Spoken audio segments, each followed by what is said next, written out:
It's 6 o'clock. I'm Simon Oxley. The headlines: Cameron delighted with EU discussions, taxi row reignited in Milton Keynes, and police investigate incident near M1 Junction 12. BBC Three Counties Radio. David Cameron says he's delighted that renegotiations with the EU over Britain's membership are finally underway. Talks at the summit in Brussels went into the early hours of the morning, with the issue of migrants and the Greek debt also on the agenda. Mr Cameron said it was a positive start. It's been a long night and we've discussed some very important subjects, but above all, I'm delighted that the process of British reform and renegotiation and the referendum that we're going to hold, that process is now properly underway. People always say to me these things aren't possible, you'll never get them done. Well, once again, we've proved we will get them done. We've started that process and it's underway.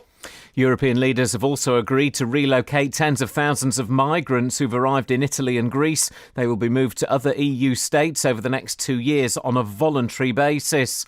The chair of the Milton Keynes Private Hire Association has resigned after claiming the councillor who vouched for a serial rapist is himself driving a taxi. Liberal Democrat Mayor Subhan Shafiq was forced to stand down after giving Nadeem Kiani a reference.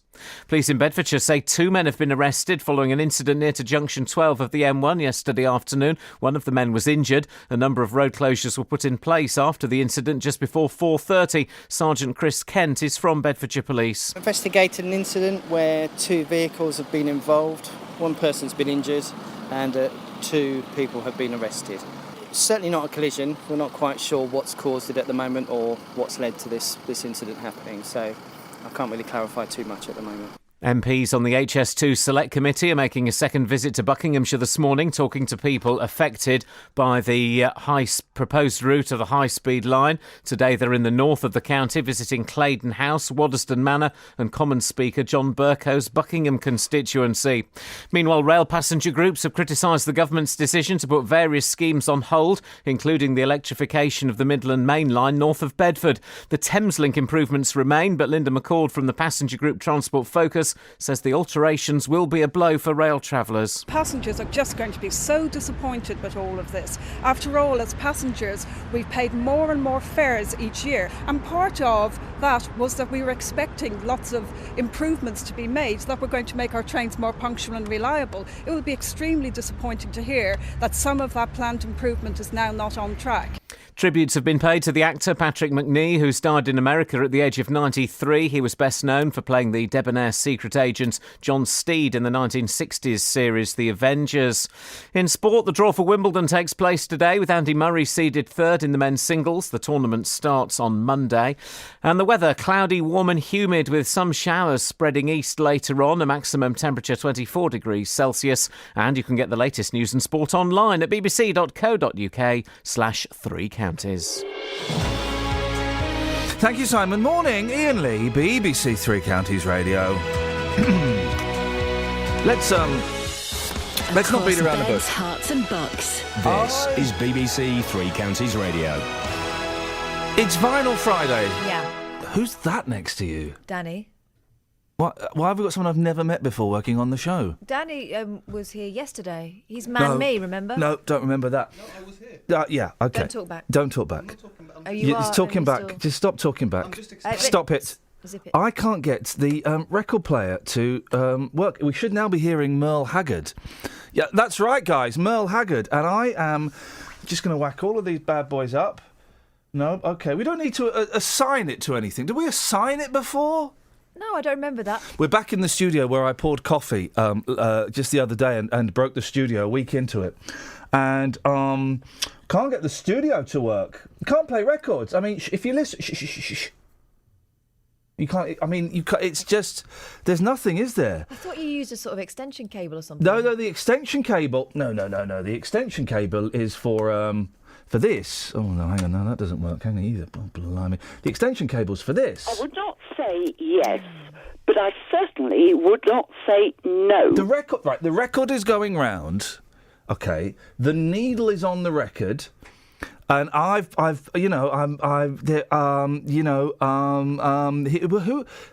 here's my reckoning. The boffins have muffed it up again. No! Yes, boffins, damn you. There's no way I'm playing this. Oh, no. Not a chance in hell. So we've got no newspapers. We've got no music. Do you want my iPod? No, I do not want your iPod. Wow. I can't think of anything worse. Don't worry, we've got this though. We've got this.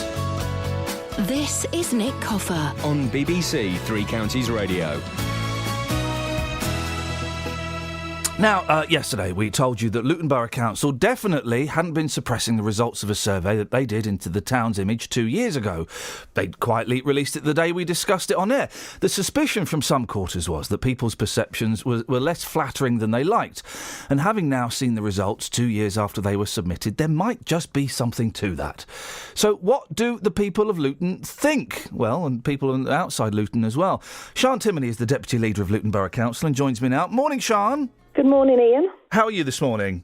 I'm in quite a bit of pain. You know, it's like when you have a bad back. Well, how did you put your back out? Something really, really simple. Had a stone in my shoe, went down to empty that stone out, and it went. Sian, I get back pain from time to time. It's awful. Go and see an osteopath. I think I might have to, yeah. Painkillers and an osteopath. And painkillers are doing. Even the simple things that you do every day suddenly become difficult. It's horrible. And if you say, I've got bad, my back hurts, everyone goes, just get on with it. And unless you've had it, it's a nightmare.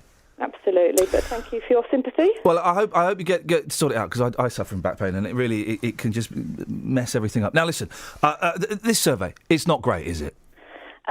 I wouldn't say it was great. I think it's kind of 50-50. It's what we expected. What you were saying about why the survey wasn't published, I can absolutely hold our hands up and say we got it wrong here. Cock up rather than conspiracy. It wasn't something we thought, oh, no, this is really bad, let's hide this. Absolutely not.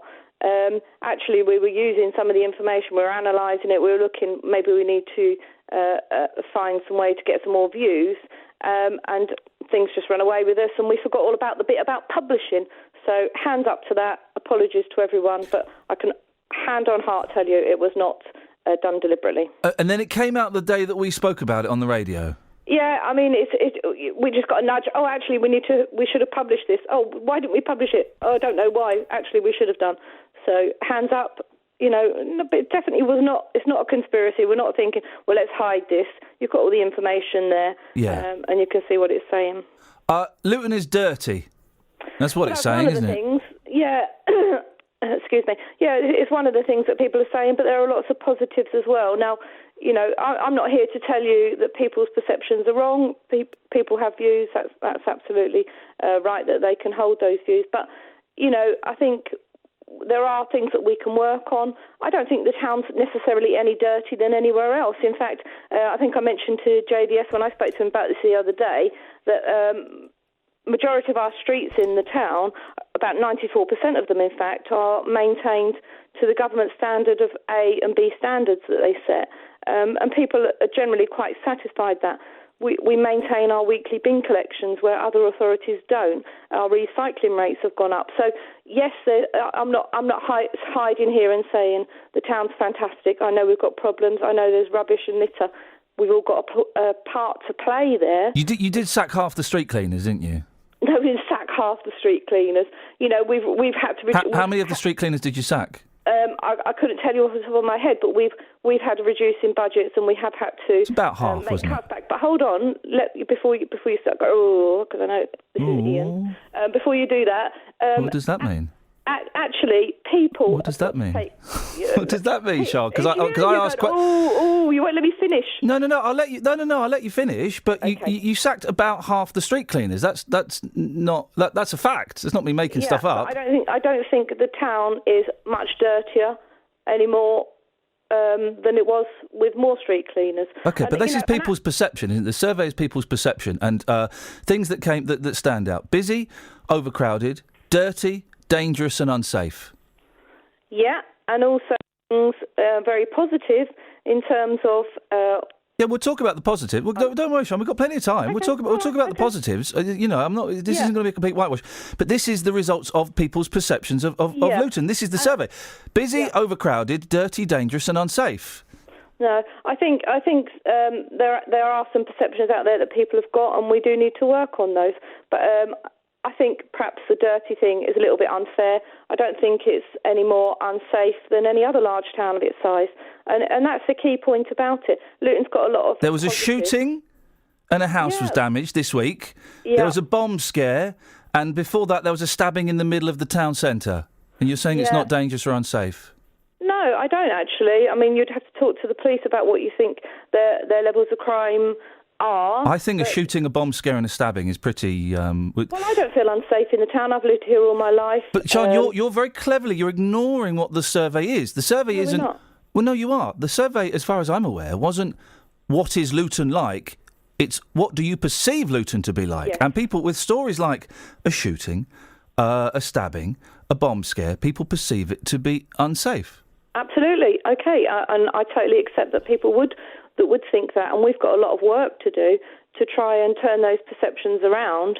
And I think some of the other things that came out in the survey, that people were saying we don't sell ourselves well enough because we're, where our position is and the facilities we got, that we need to be much better about selling ourselves. Now, I can't. If people are involved in one crime, be it minor or major in the town, then that's going to colour their judgment of the town forever and a day. And equally, if someone came into the town once and they saw a pile of rubbish, then that would colour their judgment of the town, that it's a dirty, an unkempt place. And you can't take that away from people. That's going to be their perceptions. And I think we as a council have got a job to do to try and improve those perceptions. I mean, I'm passionate about Luton. You know I am. You've spoken to me about this before. And I think we can sell its positives and we can make it better. We do need to work with the police to make things safer and make people feel safer. So even if you've never been involved So we do in a need to crime make in it Luton, safer. Sorry? We do need to make it safer. Well, we do need to work with the police to make people feel safer. Oh, okay. Okay, so, I've never been involved in a crime, but my son has. My son's been mugged twice in the town. Gosh, that's... Hang on a second, Sean. Twice is quite a lot for one person. When he was a young lad, he was. So young people are at risk? Well, I think that would happen in any big town, don't you? No, well, I don't. I do, actually. I don't. have to disagree with you there. I think you can live in a lot of places. I lived in London. I lived in some of the more rubbish parts of London, trust me. And me and my friends didn't get mugged. Well, maybe you were lucky. But I've never been mugged either. I've never been involved in any crime either. Your son's been mugged twice and you don't think it's dangerous? No, I don't actually. I don't think it's any more dangerous than any other large town of its size. 43% people in the survey were either fairly negative or very negative. Yeah, they were. And more than 40% were positive. Yeah. Yeah. They might have been neutral as well. Yeah, there were so neutral. How many of that? But listen, and I know that it says positive things. It does say positive things, and we'll get to that. I promise you we'll get to that. But you can't ignore the negative things. I'm not ignoring them, definitely not. What are you going to do? What are you going to do, Sian, to change people's perceptions? Because that's what this is about, isn't it? Of course it is. I think the main priority now for us is to deliver our investment framework that brings jobs, business and growth to people in Luton. And it raises the aspirations for people in Luton, that we try and draw in businesses that get really good jobs for our young people, have our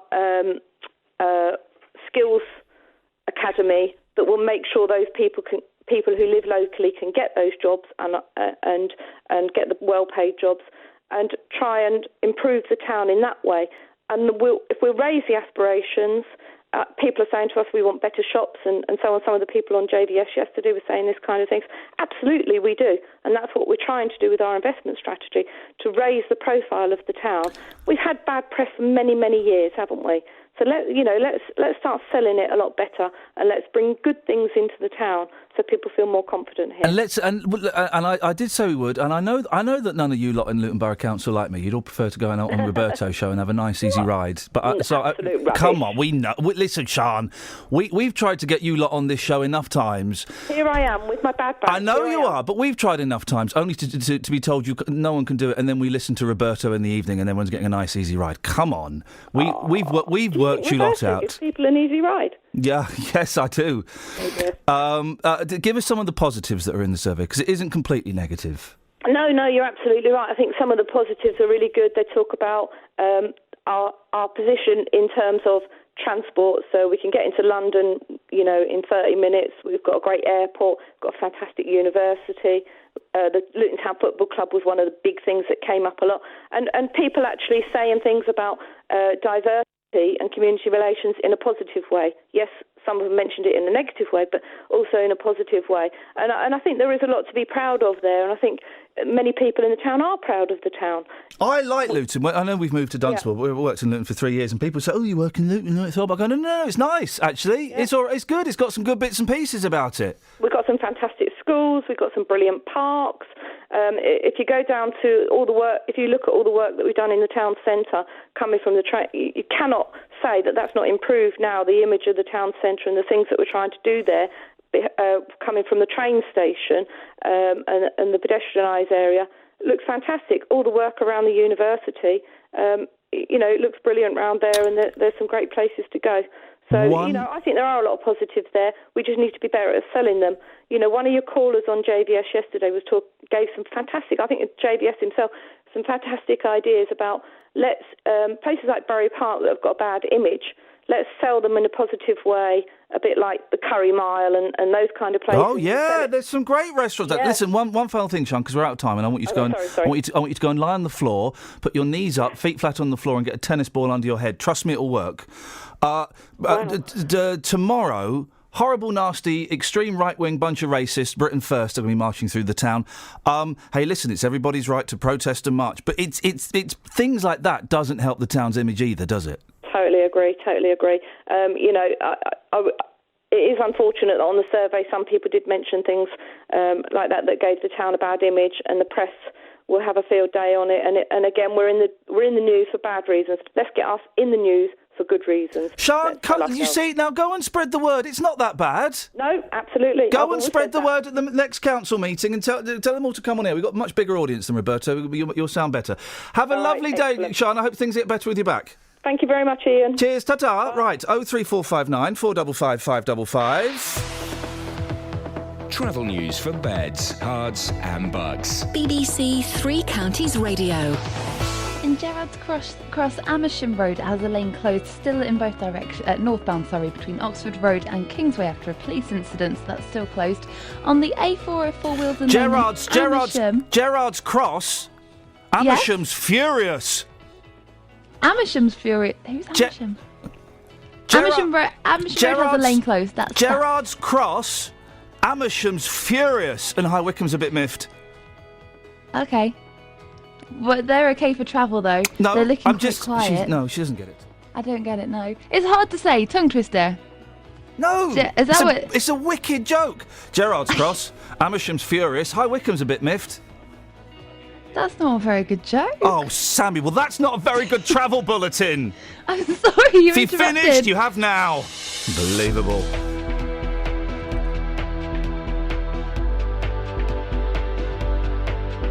Right, 6:18, blimey, it's Friday the 26th of June. I'm Iain Lee. These are your headlines on BBC Three Counties Radio. David Cameron says he's delighted that renegotiations with the EU over Britain's membership are finally underway. The chair of the Milton Keynes Private Hire Association has resigned after claiming the councillor who vouched for a serial rapist is himself driving a taxi. And police in Bedfordshire say 2 men have been arrested following an incident near to Junction 12 of the M1 yesterday. Competitors must be dressed in suitable tennis attire that is almost entirely white. Takes her time wearing a white visor with her hair tied back. The crowd must remain perfectly silent for the duration of every point. The crowd at the moment quiet and respectful. However, what a ripper of a return! Those watching at work, in the park or anywhere at all are encouraged to scream, gasp and whoop throughout. Crashes a forehand into the corner. And this is the cheer of the crowd. Wimbledon 2015. Come as you are. Starts this Monday across the BBC. You right, Just? Is Justin there? Let's get Justin. Is he there? Let's get Justin up. Let's get Justin up. They've unplugged my record player. Is it actually unplugged? No, I mean, that's turning. It's turning. That's the only explanation that I can find, unless I'm being an idiot. And listen, I'm one of the first people to admit that I'm often an idiot. You know, I can't get the record player to work. You sure you don't need to assign a fader? For the record player? For the No, record I don't think player. we did that before. Let's try Merle Haggard again. Hang on. This should be okay. This is turned on. This is turned on. This is turned on, and that is turned on. Right. And here's Merle Haggard. No, you see? Okay, here's Merle Haggard. No. No. No. Hang on, this might be Merle Haggard. Hang on a minute. I think I might have... is this Merle Haggard? I would not No. say yes. No. But I certainly would not say no. No. Okay, hang on a second. Let's see if we can find Merle Haggard. Hang on a second. I think... no, we can't find Merle Haggard. So that's disappointing for everybody concerned. Really is disappointing. Oh, well. Ah, man alive. You got those boffins, Justin? I know. They really know how to make you feel so sexy in the morning. Yeah, glasses and a check shirt and you're away. Hang on a minute, I got it. Here's Merle Haggard. Oh, yes. Here we go.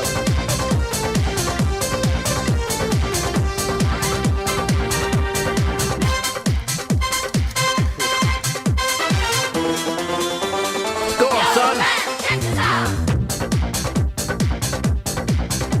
मैं डरदी रप रप करदी वे मैं डरदी रप रप मैं डरदी रप रप करदी वे मैं डरदी रप रप मैं डरदी रप रप करदी के लोग गण छुई मुई छुई मुई छुई मुई मैं डरदी रप रप करदी के लोग गण छुई मुई छुई मुई छुई मुई अग मस्तानी तेरी चढ़दी जवानी लोकी गण तैनू नैन मिला मैं डरदी रब रब करदी मैं डरदी रब रब मैं डरदी रब रब करदी के लोकी गण छुई मुई छुई मुई छुई मुई छुई मुई छुई मुई छुई मुई तेरे जैसी कोई नहीं कोई नहीं कोई नहीं तेरे जैसी कोई नहीं कोई नहीं कोई नहीं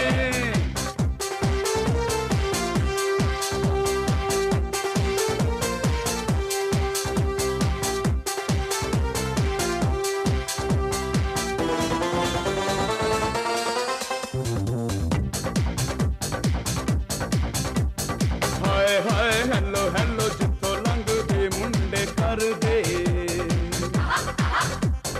ਬਾਏ ਬਾਏ ਸੀ ਯੂ ਕੱਲੀ ਵੇਖ ਹੱਕੇ ਤੈਨੂੰ ਭਰਦੇ ਹਾਏ ਹਾਏ ਹੈਲੋ ਹੈਲੋ ਜਿੱਥੋਂ ਲੰਘਦੇ ਮੁੰਡੇ ਕਰਦੇ ਬਾਏ ਬਾਏ ਸੀ ਯੂ ਕੱਲੀ ਵੇਖ ਹੱਕੇ ਤੈਨੂੰ ਭਰਦੇ ਅਗ ਮਸਤਾਨੀ ਤੇਰੀ ਚੜ੍ਹਦੀ ਜਵਾਨੀ ਲੋਕੀ ਕਹਿਣ ਤੈਨੂੰ ਨੈਣ ਮਿਲਾ ਮੈਂ ਡਰਦੀ ਰੱਬ ਰੱਬ ਕਰਦੀ ਵੇ ਮੈਂ ਡਰਦੀ ਰੱਬ ਰੱਬ ਮੈਂ ਡਰਦੀ ਰੱਬ ਰੱਬ ਕਰਦੀ ਕਹਿ ਲੋਕੀ ਕਹਿਣ ਛੁਈ ਮੁਈ ਛੁਈ ਮੁਈ ਛੁਈ ਮੁਈ ਛੁਈ ਮੁਈ ਛੁਈ ਮੁਈ ਛੁਈ ਮੁਈ ਤੇਰੇ ਜੈਸੀ कोई नहीं कोई नहीं कोई नहीं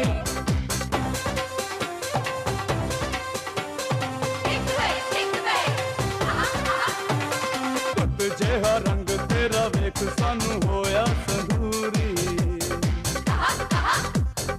ਅਸੀਂ ਤੇ ਹਾਂ ਤੇਰੇ ਬਿੱਲ ਤੇਰੀ ਕਿਹੜੀ ਦੱਸ ਮਜਬੂਰੀ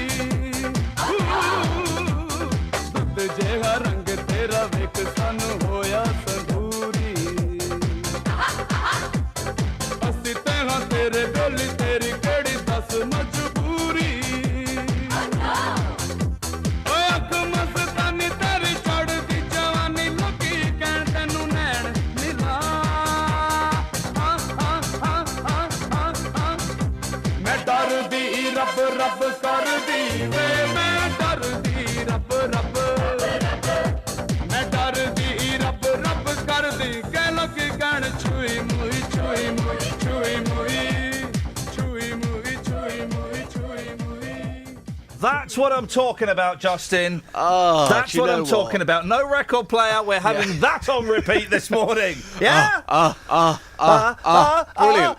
Chewy mooey, chewy mooey, chewy mooey. I hope he's not being rude. Oh, I hope not. What's the year on that record, by the way? That's about 1999-ish. 98, something like that. Because when I do a 90s special of your favourite musical memories, maybe you could come on board for that programme. Oh, mate, I would. You know, I would absolutely love that, geezer. Was it you that brought the papers in this morning? It was me, yes. You're a legend. I'm just writing the show now as we're doing it. I hope you don't mind. Now, cyclists, Justin, cyclists. Yes. Yesterday we had a very enthusiastic call from a delightful lady, Audrey, who enjoyed the experience so much she called up Catherine Boyle after the show to speak to her for another 40 minutes. And she wanted us to send out a reporter to report on cyclists behaving badly on the pavements, OK? She was worried that there were a huge number of accidents, that people were being hurt. When questioned, it turned out she herself hadn't been hurt, and actually nor had anybody that she knew, but she was still very cross about it. And I've been thinking, Justin, in the past when we've done the cyclist things, I've done that lazy thing of having a pop at cyclists, right? Because it's easy to do that, and I hadn't really thought out what my position was. Well, I was thinking, my position on cyclists now is, and I've been thinking about it a lot, is I think we're too harsh on them. There are some idiot cyclists, right? And who was it we spoke to yesterday, Catherine, right at the end of the show? Was it Andy? It was Andrew, yeah. Andrew, if you want to give us a call, right? There are some idiot cyclists. I've had more run-ins with drivers, and I've been hit more by pedestrians than I have by cyclists. Yeah, me too. They get big beef. Big beef? Yeah, why not? They get big beef. Yeah. Justin, you've taken bikes to the streets, not literally. I have, and normally when we try and approach cyclists, we get this attitude of, well, why are you talking to me? You're going to change my words and make me out to be bad. I said, no. We never do that. It's a case of you tell us your thoughts and we play them out in the programme. But yesterday, it was different. Yeah. A few people had actually heard yesterday's programme and knew that today we would be celebrating cyclists on the show. Surprisingly, they were more than happy to speak to us. So I spoke to cyclists yesterday about the buzz of being a cyclist and what ruins their ride on a daily basis. Here's what they had to say. Lovely helmet, sir. Yeah, thank you very much. A lot of people tell me that. We're celebrating cyclists on the programme. To many of our listeners, you're the bad guy out there. What ruins your daily ride? Do you know, not a lot really. Discourteous drivers, right? People not looking where they're going. OK, sir, you're a cyclist. What's the buzz for you? We're celebrating cyclists. Why do you love being out on the road on your bike? I don't know. It's just good relief, and it's good for your health as well. Yeah. And you can get really good condition of your stamina. Yeah, you're looking ripped. Thanks. I just like riding my bike, and it's a quick way to get around, to a lot of places. Sir, you're using your bike every single day. How many miles would you say you're doing on your bike every single week? I do 7.3 miles here and 7.3 miles back. Wow, and a day? That's a day, and that's 7 days a week. Talk to me about what it's like on the roads out there for you, because often people will blame you when there's problems out there, you being the cyclist. So, from your perspective on your bike, what's it like out there? In the mornings, it's not a problem. You can ride on the roads, it's okay. But in the afternoon, like you say, it's just hectic. People want to get home, want to pick up their kids and everything. Yeah, we do get, the looks and all that. But at the end of the day, we have the right to share the road. If we're visible, then there shouldn't be any problems. Have you heard all sorts directed at you simply because you're trying to get home on your bike? I've had a couple of people shout a bit of abuse, but you just ignore them. And what did you do wrong? Well, as far as I'm concerned, nothing. I'm just riding on the road. Maybe I made him slow down, or he had to go round me, or something like that. But I'll just ignore him. And just lastly, do you feel safe out there? To a certain degree, yes. I mean, don't get me wrong. You do get your dodgy drivers, as I call them. But yeah, I'd say 75-80% safe. Today, Justin, we are going to celebrate the magic of the cyclist. But we're not. There are some idiot cyclists, of course there are. Yeah. But they always jump through red lights. I've seen more buses jump through red lights than I've seen cyclists do it. And do you know what? We're not condoning breaking the law. I understand why they're jumping through red lights on bikes. Why? Well, to get to places quicker. And also, if the road is clear, I think we need to look at the laws of the land, Justin, and I think that maybe cyclists, if the road is clear, then they should be allowed to go through red lights. I'm just saying. And do you know what? I experience more problems on the road with pedestrians who are either reading a book or that they could be on their phone, they've got headphones, and that they are not paying attention at all. Those people, in my experience of being a driver, cause more problems on the roads than people on bikes. Pedestrians. I hate pedestrian. Travel news for beds, cards and bugs. BBC Three Counties Radio. On the A413 in Gerrards Cross, there's a lane closed between Oxford Road and Kingsway northbound because of a police incident. And in Palmer's Green on the North Circular Road, that's starting to build up. There's been an accident there at the Clock House interchange, so it's looking really slow in both directions. In East Hyde on London Road, there's some temporary traffic lights at Newlands Road, so that could cause some delays later on.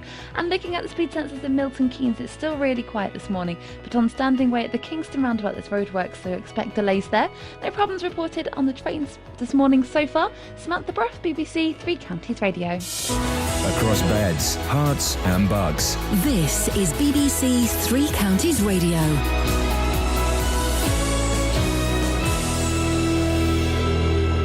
It's 6:30, I'm Simon Oxley. David Cameron says he's delighted that renegotiations with the EU over Britain's membership are finally underway. European leaders have also agreed to relocate tens of thousands of migrants who've arrived in Italy and Greece.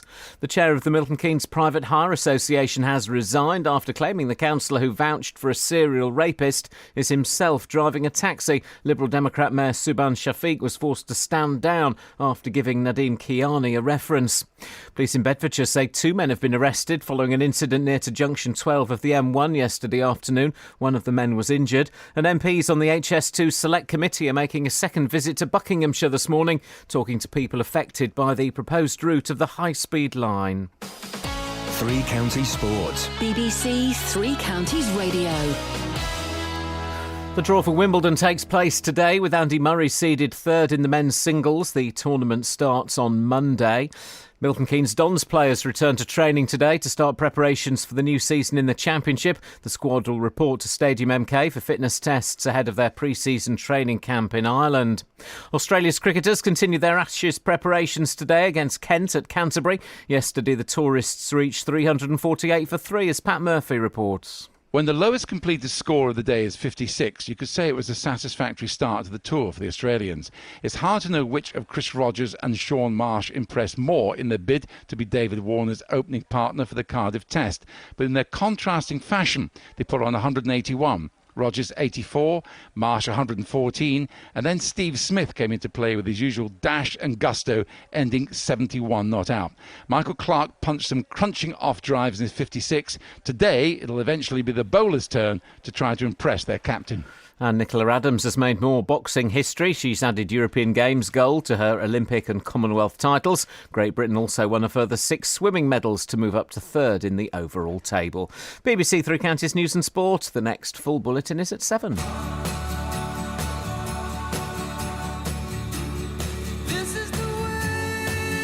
This is Nick Coffer.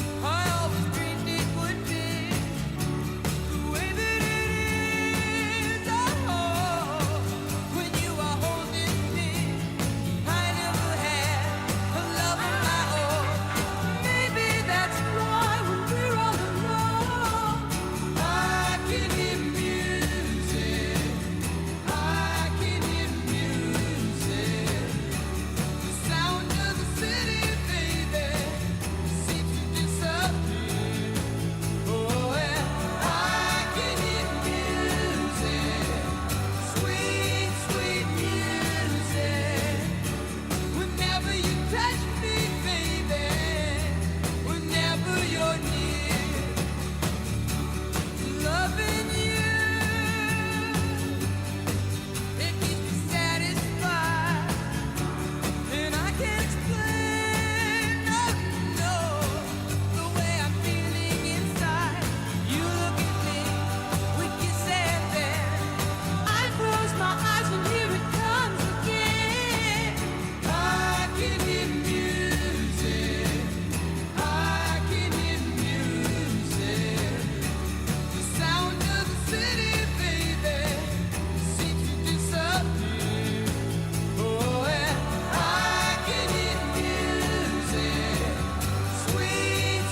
music, hold me tight now, baby. I hear the music, hold me tight. I hear the music, I hear the music, baby. I can hear music. I can hear music. The sound of the city, baby, seems to disappear. Oh, and I can hear music. 03459 455 555 is the telephone number if you want to give us a call. Do you know what? I enjoyed that so much. I'm going to have a little bit of... yeah, why not?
Now,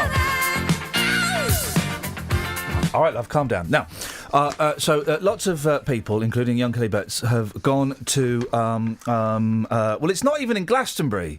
It's in. Is it Pilton? It's in Pilton, the Glastonbury Festival. Right. So they've gone there, right, to look at a load of rubbish bands, take a load of drugs, and sleep in a tent. I mean, sounds awesome. And here's the thing, right? And I wonder if Kelly will come back doing this. You always see these people These dirty, dirty people with these wristbands. All these, and some people they wear the wristband for a little bit. Some of them, you see, like really crusty people, the white dreads. Brigade. Well, they've got like 20 of these dirty things on there. It's not. It's like I wouldn't do that if I went to a hospital. I wouldn't come out wearing my hospital tags. What, like a badge of honour? Yeah, exactly. Makes it. It's kind of the same thing. Music festival wristbands slowly turn into germ factories. Germ factories. Well, gosh. yeah. Which could leave unlucky wearers covered in boils or infected cuts. Scientists. Has this ever happened to anybody? Scientists yesterday who have now worked out why... Bring it in! Who is that? Danny. Not a clue. Bring coffee. Yes, please. Yeah. Just stop answering. Stop answering back. I mean... No worries. We're just doing a radio show. There you go. Oh, honestly. It's just... No respect. All good? Who is she? I don't know. Looks a bit like me. Unbelievable. Anyway, as well as causing boils, the bacteria could get into cuts and grazes, cause food poisoning. What? How could you get food poisoning from a strap on your wrist? You're not eating it. Food poisoning is food. I had salmon for the first time last night. What did you think? It was all right. I like it. Yeah, it was all right. That's like phase 2 fish. Well yeah, done. it was all right.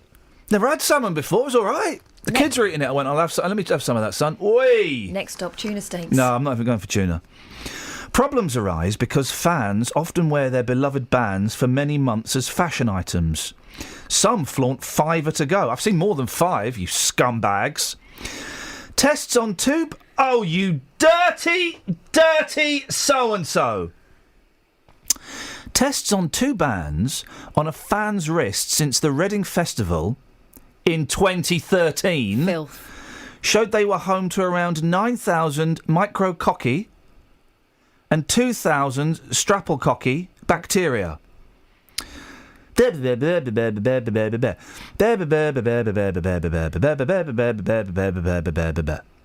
Around 175,000 fans, and they put it into context, will be at the Glastonbury Festival today, where big-name acts, including Kanye West and The Who, will be performing.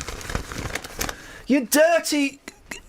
Gets, I can say that. I've said it. I mean, it is just take them off. Take them off. Filth, yeah, filth bags. Filth. Could you? What's his name? Danny. Danny, could you not get tickets for Glastonbury? Sorry, I was talking to a caller. Oh, flipping it, mate. Talking to callers now. Who does he think he is? Who does he think he is? The phone operator.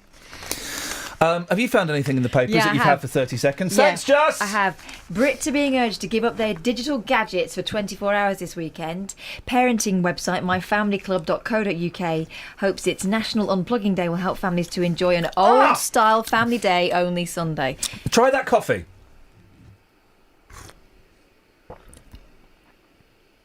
What? Is that not rank? No, I don't think Try it my is. coffee. Well, I can't. I'm on. Just have a little sip of it. Try that. This might tip me back into the caffeine. What is that?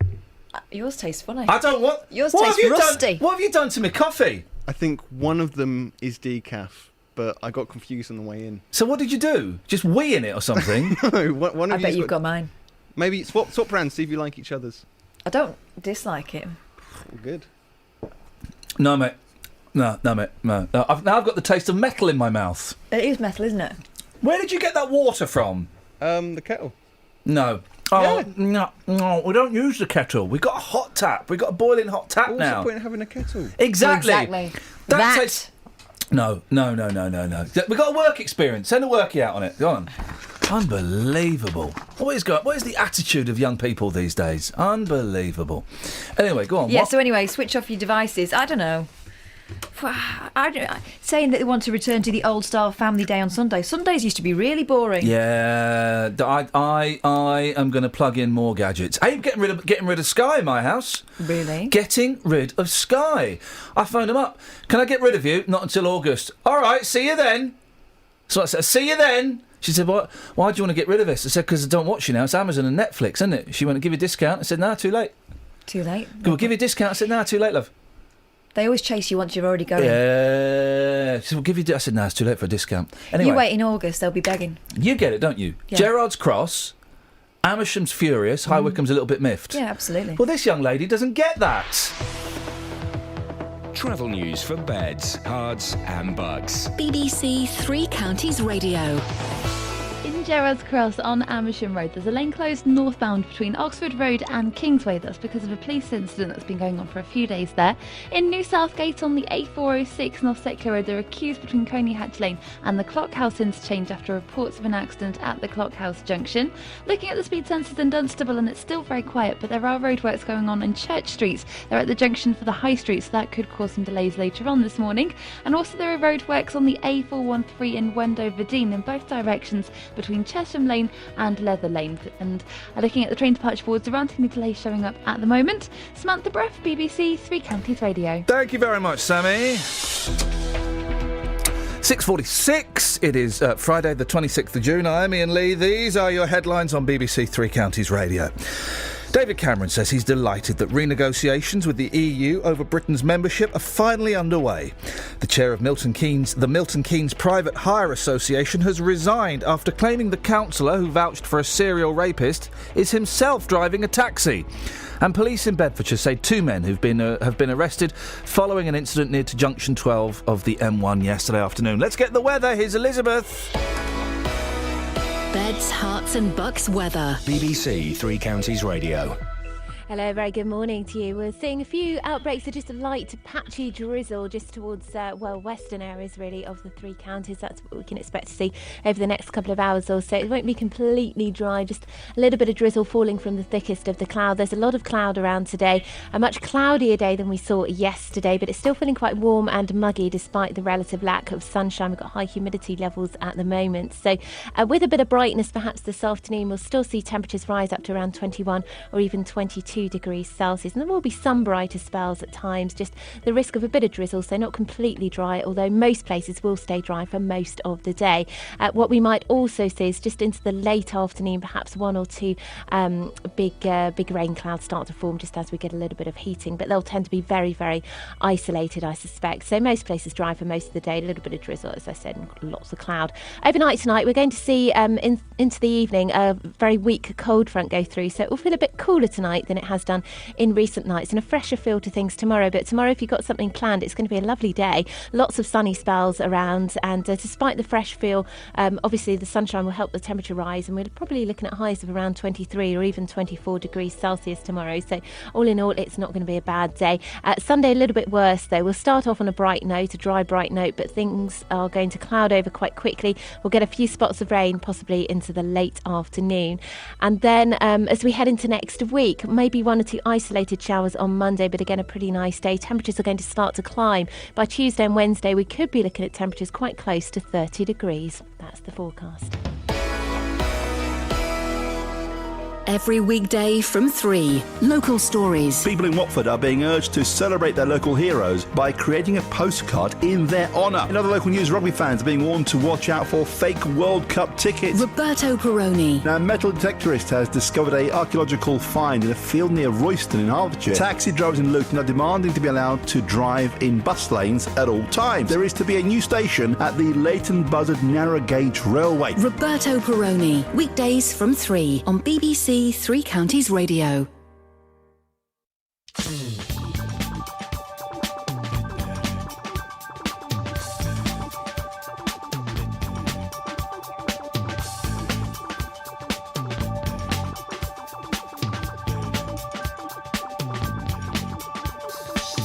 You may find yourself living in a shotgun shack, and you may find yourself in another part of the world, and you may find yourself behind the wheel of a large automobile, and you may find yourself in a beautiful house with a beautiful wife, and you may ask yourself, well, how did I get here? Letting the days go by, let the water hold me down. Letting the days go by, water flowing underground into the blue again after the money's gone. Once in a lifetime, water flowing underground. And you may ask yourself, how do I work this? And you may ask yourself, where is that large automobile?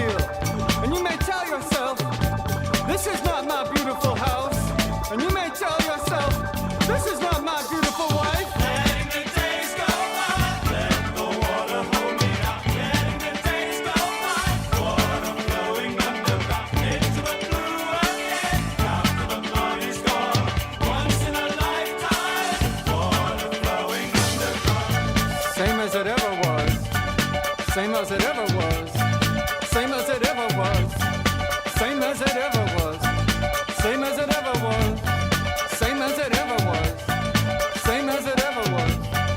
Same as it ever was. Water dissolving and water removing. There is water at the bottom of the ocean. Under the water, carry the water. Remove the water at the bottom of the ocean. Water dissolving and water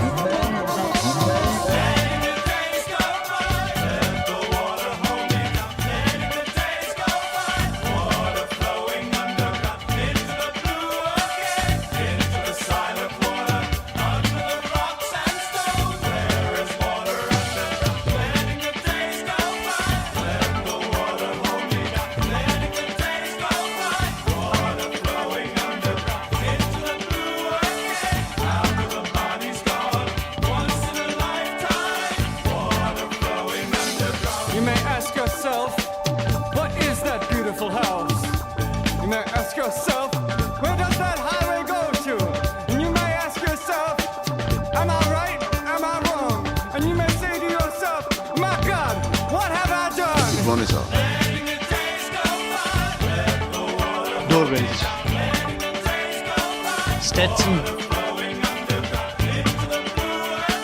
Go away.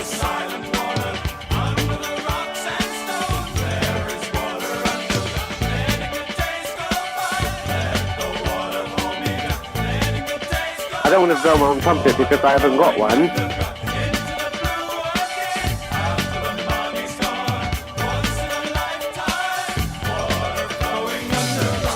as it ever was. Same as it ever was. Same as it ever was. Enjoy life. Well, look where my hand was. Time isn't holding up. Time isn't after us. Same as it ever was. People who look old now.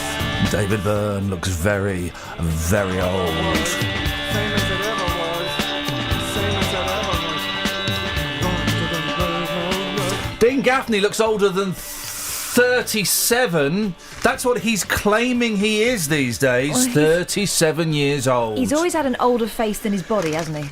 Gaffney takes less than a second to accept return as EastEnders Robbie. All right, Dean, it's EastEnders. I'll do it! You sure you're not busy? I'll do it! You're not busy? I'll do it! What is it? Making tea on the set of I'll do it! Oh. Dean Gaffney will be back as Robbie Jackson on EastEnders 12 years after leaving Albert Square. The actor, 37, said he took less than a second to say, I'll do it! When asked to return for 6 episodes at the end of the summer, although sadly Robbie's loyal dog Wellard is no more.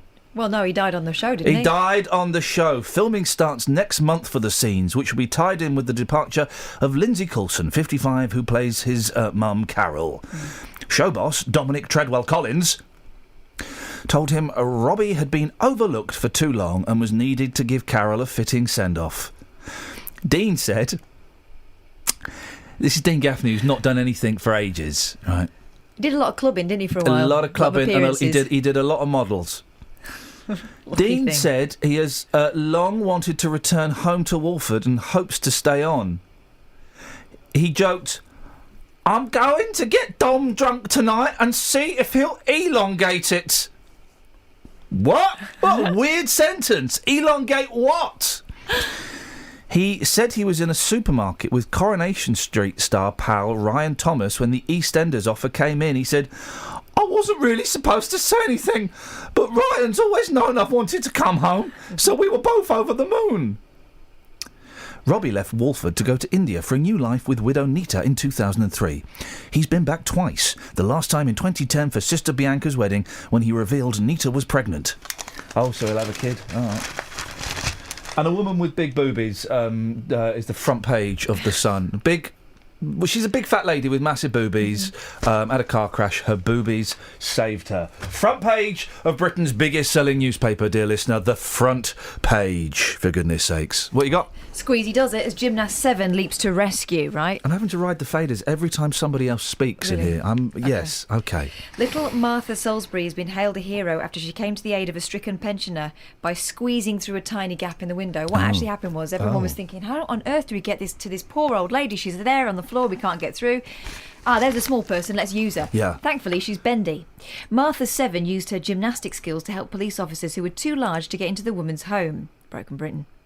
Emergency services couldn't find a way into the property either after the woman suffered a fall. Then an officer spotted young Martha in the crowd as she watched the drama unfold with her family. They posted her through the window. Well, speaking of getting stuck in things, Justin, there's a fella. This is a great picture. Page 3 of The Sun.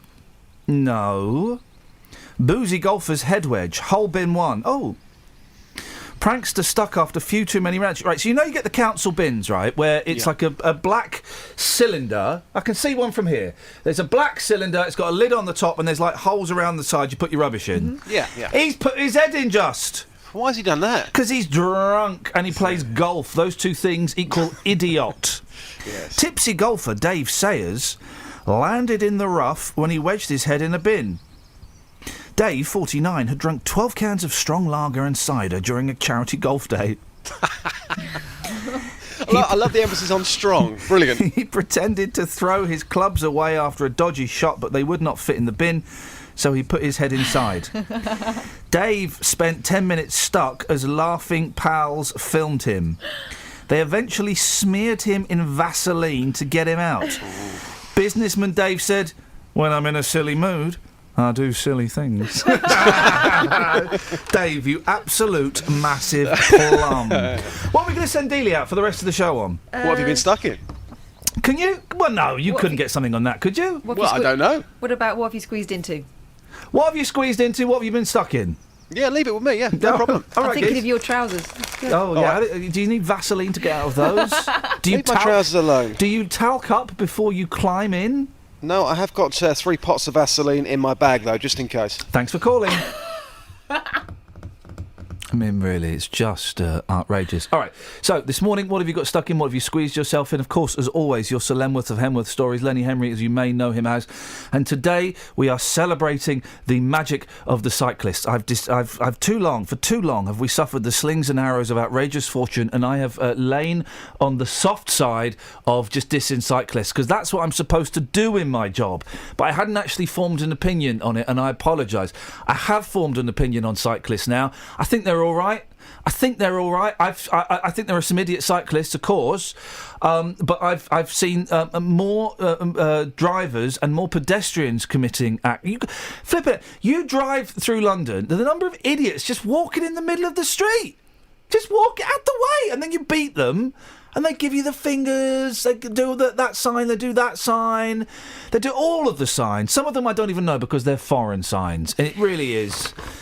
Pedestrians, I think, are they're a menace. We need to get rid of the pedestrians in this country. That's where the campaign begins. Travel news for beds, cards and bugs. BBC Three Counties Radio. On the M25 anti-clockwise, it's starting to get busy between junction 17 for Maple Cross and 16 for the M40. And in Bricketwood on the North Orbital Road, it's slow at the M25 junction 21A roundabout now. The A1's also looking quite slow southbound from the Holiday Inn towards Barnet Lane at Stirling Corner.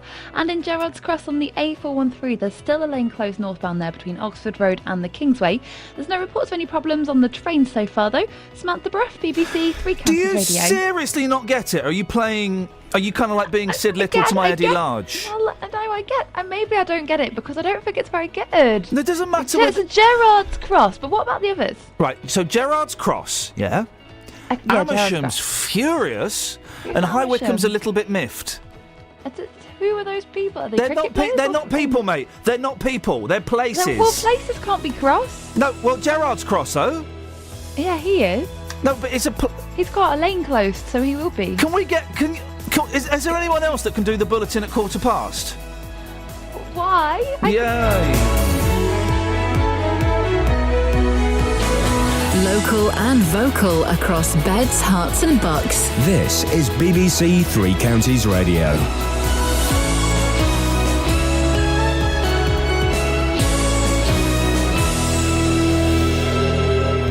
It's 7 o'clock. I'm Simon Oxley. The headlines: Cameron delighted with EU talks, Milton Keynes taxi row reignited, and 2 arrested after incident at M1 Junction 12. BBC Three Counties Radio. David Cameron says he's delighted that renegotiations with the EU over Britain's membership are finally underway. Talks at the summit in Brussels went into the early hours of the morning, with the issue of migrants and the Greek debt also on the agenda. Mr Cameron said it was a positive start. It's been a long night and we've discussed some very important subjects, but above all, I'm delighted that the process of British reform and renegotiation and the referendum that we're going to hold, that process is now properly underway. People always say to me these things aren't possible, you'll never get them done. Well, once again, we've proved we will get them done. We've started that process and it's underway. European leaders have also agreed to relocate tens of thousands of migrants who've arrived in Italy and Greece. They will be moved to other EU states over the next 2 years on a voluntary basis. The chair of the Milton Keynes Private Hire Association has resigned after claiming the councillor who vouched for a serial rapist is himself driving a taxi. Liberal Democrat Mayor Subhan Shafiq was forced to stand down after giving Nadeem Kiani a reference. Police in Bedfordshire say 2 men have been arrested following an incident near to junction 12 of the M1 yesterday afternoon. One of the men was injured. A number of road closures were put in place after the incident just before 4:30. Sergeant Chris Kent is from Bedfordshire Police. Investigated an incident where 2 vehicles have been involved. 1 person's been injured and 2 people have been arrested. Certainly not a collision. We're not quite sure what's caused it at the moment or what's led to this incident happening, so I can't really clarify too much at the moment. MPs on the HS2 Select Committee are making a second visit to Buckinghamshire this morning, talking to people affected by the proposed route of the high-speed line. Today they're in the north of the county, visiting Claydon House, Waddesdon Manor and Commons Speaker John Bercow's Buckingham constituency. Meanwhile, rail passenger groups have criticised the government's decision to put various schemes on hold, including the electrification of the Midland Main Line north of Bedford. The Thameslink improvements remain, but Linda McCord from the passenger group Transport Focus said the alterations would be a blow for rail travellers. Passengers are just going to be so disappointed with all of this. After all, as passengers, we've paid more and more fares each year. And part of that was that we were expecting lots of improvements to be made that were going to make our trains more punctual and reliable. It would be extremely disappointing to hear that some of that planned improvement is now not on track. Tributes have been paid to the actor Patrick Macnee, who's died in America at the age of 93. He was best known for playing the debonair secret agent John Steed in the 1960s series The Avengers. In sport, the draw for Wimbledon takes place today, with Andy Murray seeded third in the men's singles. The tournament starts on Monday.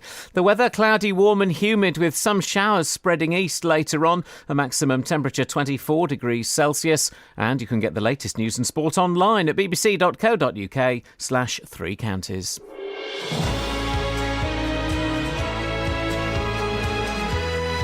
I would not say yes, but I certainly would not say no. That's the correct answer. Morning, guys. Thank you, Simon. Iain Lee, BBC 3 Counties Radio. Taxis! Taxi! Luton! And anything you wish to call in about, please. 03 459 455 555. Across beds, hearts and bucks. This is BBC 3 Counties Radio. Who's going to the march tomorrow? Catherine, you're going to go to the march with all those racists tomorrow in Luton? Fancy some of that? Anybody? Oh, dearie me. There's a horrible bunch of right-wing fascists marching in Luton tomorrow, and we've kind of had people say, "Are you going to mention this story?" And we have deliberately I'm mentioning it now. I know slightly, but I'm explaining why we're not mentioning it. If you get my banana. We're deliberately not mentioning it because I'm so tired of giving these idiots airtime. Whenever there's an EDL story that we've done, I think the first one I did willingly, and after that I would always go, I don't want to do it. I don't want to do it. And sometimes we didn't have to do it, and sometimes our hand was forced, and we had to cover it.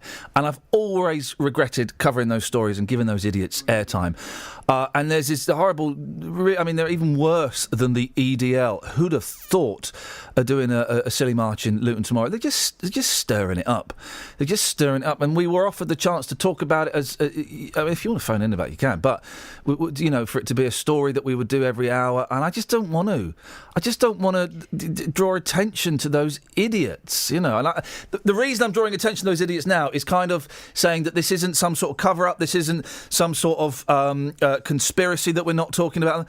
It was kind of mine and Kath's decision not to talk about them and not to make it a news story and not to get a guest on. And It's in the bulletins. That's enough, isn't it? Yeah, it's in the bulletins. You know, I mean, JVS may talk about it later on. I don't know. That's his show, and that's absolutely fine. If he nothing to do with me if he chooses to do that. But we just decided I don't really, you know, the kind of idiots that are going to go to that. I don't really want them phoning up my show. The other thing is, if you're advertising the demonstration, aren't you? Yeah, you know. I mean, if you want to phone up and talk about it, and you've got something interesting and original to say, they should be allowed to protest. Yeah, they should be allowed to. Of course they should. And that's the great thing about this country is that they are allowed to. Yeah, but the Muslims are allowed to Yeah, well, they should be allowed. You know, everyone should be allowed to protest. I don't really mind. I just don't want to.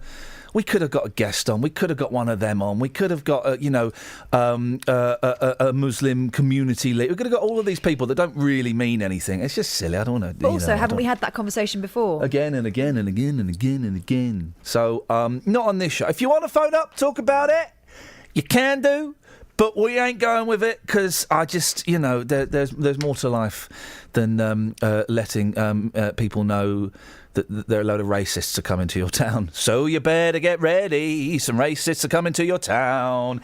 Dennis is in Dunstable. Good morning. Good morning, Den. And I'm not ringing up to say anything about these idiots in Luton. Good for you, sir. What about the idiots in Dunstable? I agree with you totally. And before we go any further, yep. I'd like to thank you for paying my fare. I didn't thank you properly. I'm paying that. But the other thing is your daft joke about... Hello, it's Catherine again. Oh, hang on, sorry, that was... Yes, go on. The Gerrard's Cross, Amersham Furious and High Wycombe Slightly Moved. Also, now you're in Dunstable, remember, we've got an Eleanor's Cross. Oh! You see, it's nothing, you know, it's nothing great, it's nothing massive. It's a nice little joke, isn't it? That's right. But this one, she was very cross because she was dead. It was, I think it was Eleanor about the same. It's taken a dark turn, hasn't it, Den? No, well, they were bringing the body down from wherever she died.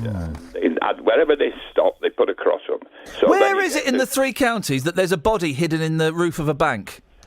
I think it was in Stevenage area. It was Stevenage, wasn't it?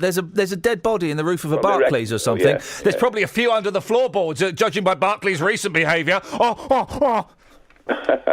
I'm full of it today, isn't I, Den? You are. You're doing well. Thank you very much. It's a nice Friday. It's a nice Friday. Although it's cloudy. Don't forget the stocks up West Street as well. OK, I'm going to cut you off now, Dennis. Bye-bye. There we go. That reminds me. It's clouding over. I'm going to the other place. I'm going to Birmingham today. So, Catherine, send me a text to remind me to film the gentleman in the pink one-piece lycra suit. Remind me to film that guy. We need to see that. I know, and I'm scared because it means have we got a guest for this next one? No. Guess what? Not answering. He's gone out on a job. Taxi driver that we were speaking to about his beef. This is the taxi driver that wanted us to talk about why he'd resigned from a position because of something that had happened, and he's not going to come on and talk about it. No. Well, it's one of those shows where nothing goes the way you plan. I've left a message on his answer phone. Maybe it's an oversight. Maybe he'll get back. But it's a bit Alan Border, isn't it? Oh, there we go. I know what... Yes, Steve! Hello, morning. I knew that basically, what I did, Steve, was I stood on top of the police building in Gotham City and I flashed the bat symbol. I flashed the bat symbol and you saw it and you responded immediately, Stephen. Yeah, too right. I'm livid. What are you livid about, mate?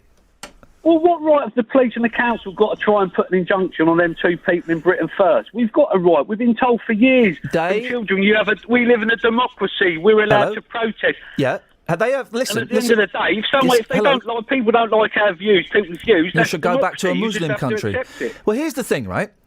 The racist idiots that are marching tomorrow, they've got a right to protest. Hold on. Where are you going racist? Mate, we're sticking up for the British way of life. We're not racist as such. It's just we don't like people that have got different colour skin. They're not compatible to Great Britain, and they should not be here. So are you aliens? Are you a member of Britain First? No, but I support the right wing because I'm fed up with the left wing and the middle. And they're the not doing Muslims. nothing. You're fed up with the Muslims. That's what you're fed up with. I don't want them here. No, of course you don't. They're And that's alien not, to our way of life. They're and that's compatible. not. And you're right, Steve. That's not. That's my not, opinion, and Steve, I have a right of opinion. If Steve, the police don't like it, tough. Steve, If the government don't like stuff, Steve, not interested. Steve, you're right, and that's not racist. You're right, and that's not racist. No, these idiots that are marching tomorrow, they've got every right to protest, just as the council and the police have got the right to try and get an injunction to stop it. Well, what's the point of throwing democracy down people's throats for 30, 40 years? You're allowed to do this, and when you go and do it, they go and stop it. No, but they haven't stopped I mean, it. just because you're upsetting a Hello? bunch of foreigners, so what? They Stephen, upset me by living here. Okay, and you're right, Steve. That's not racist. Now, no, exactly. you're right. They're lowering my wages. They're nicking the job. You're right, Steve. That's not racist. Now, the thing is, as far as I'm aware, the injunction didn't work, did it? So the march is happening. Well, I'm not sure yet. I haven't found out. Right? Okay. Well, as far as I'm aware, the march is still happening. Right. Okay. Good. Happy days. I don't think Fonzie's going to be there. I knew you'd like that. I can speak your language. You would get more sense out of the Fonzie. Now, it is their right to protest, and I support everyone's right to protest, just as it is the police's right and the council's right to try and get an injunction to stop it. It's their right. No, that's authoritarian. That's dictatorship. Well, why give with one end and take with the other? Well, it's not dictatorship. It's the legal system. Well, it is. And also, to me, you know why? Now listen, Steve. You know why they're doing it tomorrow, don't you? You know why they want to do the march tomorrow, and you know why the police. I'm not Are you going to let me Go finish on, your sentence, Steve? Are you going to let me finish? Yeah, go on. Thank you, buddy. You know why these racists? Sorry, these people that don't want. Why do you slander everyone with race? You're anyway, right. What's wrong with looking after the white race? You're right. What's wrong with liking your own race? Anyway, Steve, you are absolutely right, and I retract that immediately, and I apologise. These people that don't want brown people in our country that are marching tomorrow. Nothing to do with brown people or white people. Oh, it's okay. the way people live here. You're right. Sorry, Steve. You're right. You're right. It's not a racist organisation. These people that don't want stinking foreigners that eat different food in this country. Nothing to do with the food, is it, you pillock? You know why they've chosen tomorrow, and you know why the police have got have tried to get an injunction for tomorrow. Well, I don't. Go on, tell me. Because Luton in Harmony are kind of having a bit of a thing. So it could be perceived, Steve, that these people who are definitely not racist could be trying to cause a little bit of trouble. Well, they do it when the EDL and the BNP had marches, you had the anti-fascists. So it's the same thing. It doesn't matter. If there's 10 different marches. Well, no, it does matter ever so slightly. When Luton in Harmony... Luton is a dive. It's a dump. It's a ghetto. And why? Because of all the foreigners that live in there. And that's not right. Not all of them. There are some, don't get me wrong, there's some nice people. There's some English people. The ones that play football and run fast for us. What's that? The ones that play football and run fast for us. We can keep those ones. No, I don't want Mo Farah in the athletics. He's a Somalian. How can he be British? He's not British. How dare he run for Britain? Okay, Mo Farah. Yeah, okay, right. Well, he is. He's a Somalian. Well, How can you class him as British? He's not called Mo Farah, that's for sure. Anyway. Well, he's called something else. I don't know. He's called something else, yes. He's called Mo Farah. But that's fine. That's fine, Steve. That's absolutely fine. Listen, none of the views that you've expressed this morning, Steve, are racist. It's nothing to do with race. It's a different way of life, compatibility to this country, living the way we live. If people don't live the way we live, get them out. Not worried. Not interested. Steve, it's so lovely at quarter past... I bet it is. Yeah. It's so lovely, Steve, at 7:14 on a Friday morning to hear such... Good. I don't care what time of day it is, mate. Can I finish a sentence or not? Well, if you like. It's so refreshing, Stephen, at 7:14 on a Friday morning to hear so much love and joy in your heart for your fellow. I'm going to finish the sentence. I'm going to finish the sentence. I'm going to finish the sentence for your fellow man. Fellow man. So you need to get rid of half the population and might get to work quicker. Right, on that note, I shall have a lovely day tomorrow. I'm sure you will. Fantastic. And I know JBDC, who's tweeted in, Islam isn't a race. I know. I said he wasn't being... he spelled Islam wrong. I was saying he wasn't being racist. I don't know what your problem is, guys. Nothing that was said there was racist. And the organisation that are marching tomorrow, they're not racist.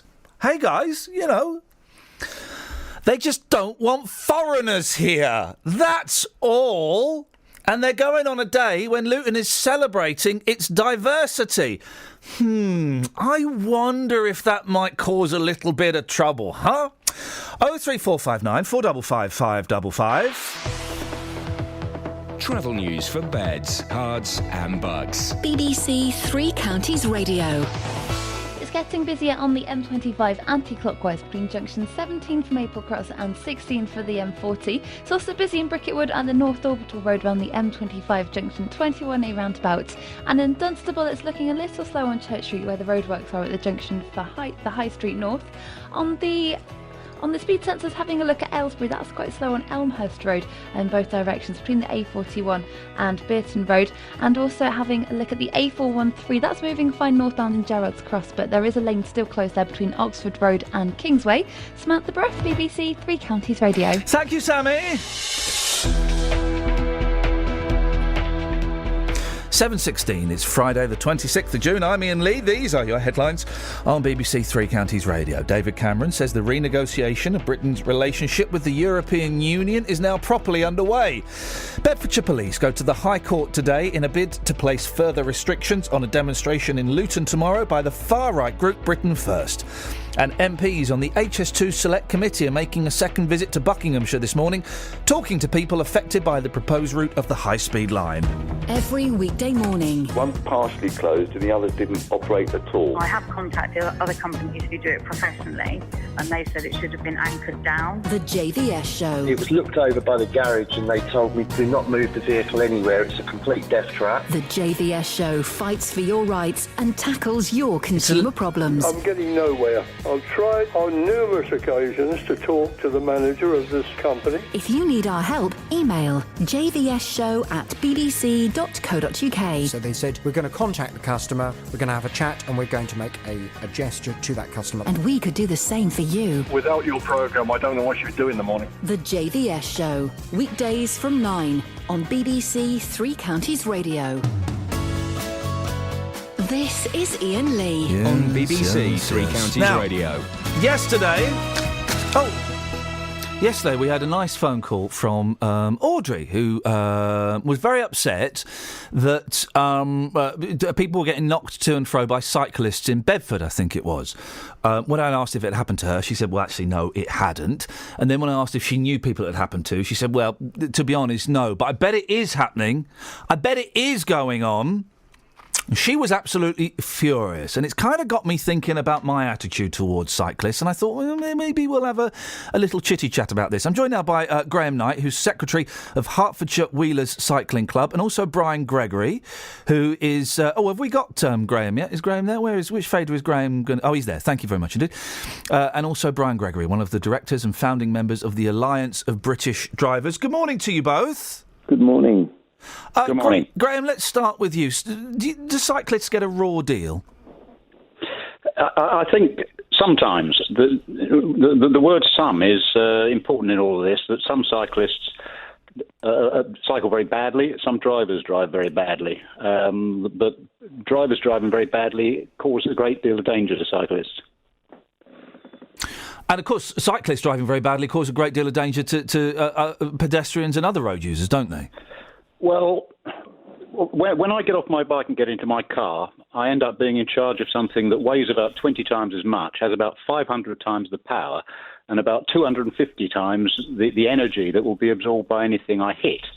So the level of responsibility I carry when I'm driving a car is hugely greater than that when I'm... Do you really think so? I would have thought anybody using the road carries the same amount of responsibility. I mean, clearly, if you're in charge of a large and potentially lethal piece of equipment, you need to take a great deal more care than you do if you're in charge of something that is much less lethal. Oh, do you think so? Well, do you think that carrying a walking stick carries as much responsibility as carrying a gun? I don't see the connection. Did you not see the footage of that? One is much more lethal than the other. No, but it's apples and oranges. Did you not see the video of that lad dragging that little girl along on the bike? I didn't. It was in the papers about 3 or 4 weeks ago. It was a really big news story. Lad was riding his bike and a girl got caught up in his back wheel and got dragged along for a few feet. I would have thought that anybody... Cyclists should not be on the pavement. I agree with you entirely. But the thing is, though, if a cyclist pulls in front of me and I'm in my car, then I've got to swerve, and I could still hit someone. Of course you can hit someone with a cycle. I've always assumed, whatever mode of transport it is, even if I'm crossing the road as a pedestrian, if you're on the road, you've all got the same amount of responsibility, haven't you? One is vulnerable to injury at a much greater level than the other. So taking the victim stance. If you're in charge of a potentially lethal piece of equipment, you have like a bicycle. Responsibility. Yes, you have some responsibility, but the more lethal thing is, the more potential damage that it can do, the more responsibility you have. I'm really surprised by that attitude, Graham. Let's go to Brian Gregory from the Alliance of British Drivers. Brian, what do you think? Well, I'm with you on this, really, Ian. I think it's everybody's responsibility to behave responsibly on the roads. And I think by individual actions, whether you're driving a lorry, a car, cycling, or whether you're a pedestrian, you can put other road users at risk. Now, I accept what Graham says, that if you're driving a car, if you do something which results in an impact on a vulnerable road user, then they're going to come off worse. There's no question about that. But equally, if the vulnerable road user does things which are irresponsible, they can cause injury to themselves and to other people. So I think it's a shared responsibility. Everybody has the responsibility to drive, ride, cycle, walk as responsibly as they possibly can. And that's right, isn't it, Graham? If I'm driving a car, I've got to be responsible for the speed and for making sure I'm paying attention. Same thing with the bicycle, and I've got to stick to the laws and whether I think they're right or wrong. Same as a pedestrian or even as a parent, I've got to make sure that my kids don't run into the road. We all share a common responsibility, don't we? Of course we do. But you still have a much greater duty of care if you are the one who is potentially capable of causing the most harm.